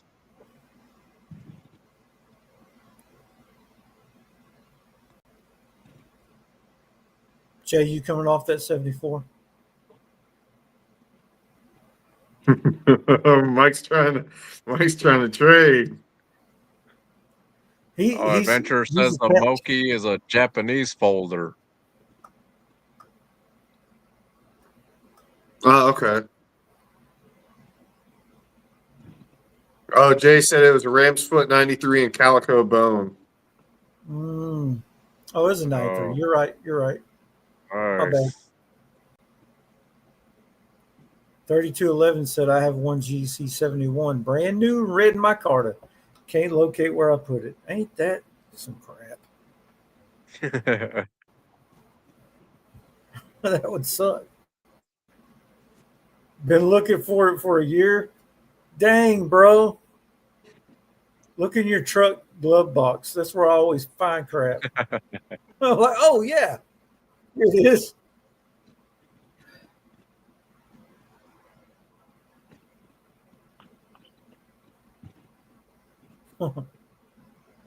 Did anybody notice the title of our video? Hell, I don't even think Ben noticed it. Damn it. I snuck that in there. Hey, but I like how Ben put the Spanish what he put the fucking head of the wolves in Spanish. Yeah. In Spanish, yeah. That's pretty cool. I seen it when he first popped on and he was in the studio, or he wasn't in the studio yet. And I was like, who the heck is that? Just entered the chat. I was like, who the heck is that? Yeah, I thought that shit was funny as hell.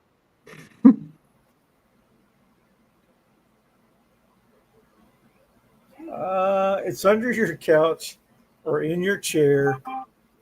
No, Richter, I sat down with all my knives the other day, and I think the 74 is my favorite, not in my top 3. Yeah. All right, I got 2 more pictures from Aldo Chapa. Let's see. Hold on, I'll blow you up. Hey, Mike, look at your private chat. Oh, that's a good looking slip. Oh, it is nice. Looks Where familiar. the slip is that from? Oh, that's yours. Haha. I couldn't tell from the lighting. I couldn't tell. Oh, nice, bro. Damn, what slip is that? Is that from Skull and Hards? It looks like It looks like it is. I don't know. That don't look like it's stitching though. I can't Yeah, tell. his stitching looks a little bit different.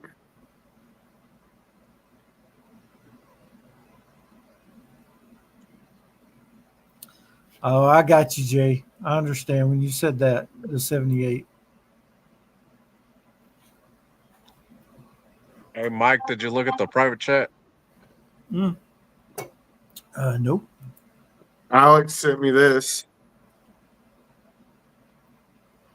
Yeah, that was a good pick, man. Everybody's sending me pictures right now on Instagram. Share on Dang. the chat. Just share on the live. Everybody's sending me pictures right now. That was a good picture. How do I get back down to the bottom? Sweet. Is that all? That's it for right now. All right. All right, Damien, call it. All right, guys, well, we're going to hop off of here. Thank you guys for joining in tonight.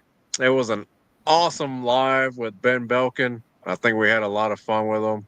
That was definitely a good time with him. The rapid fire questions, I think that was a hit.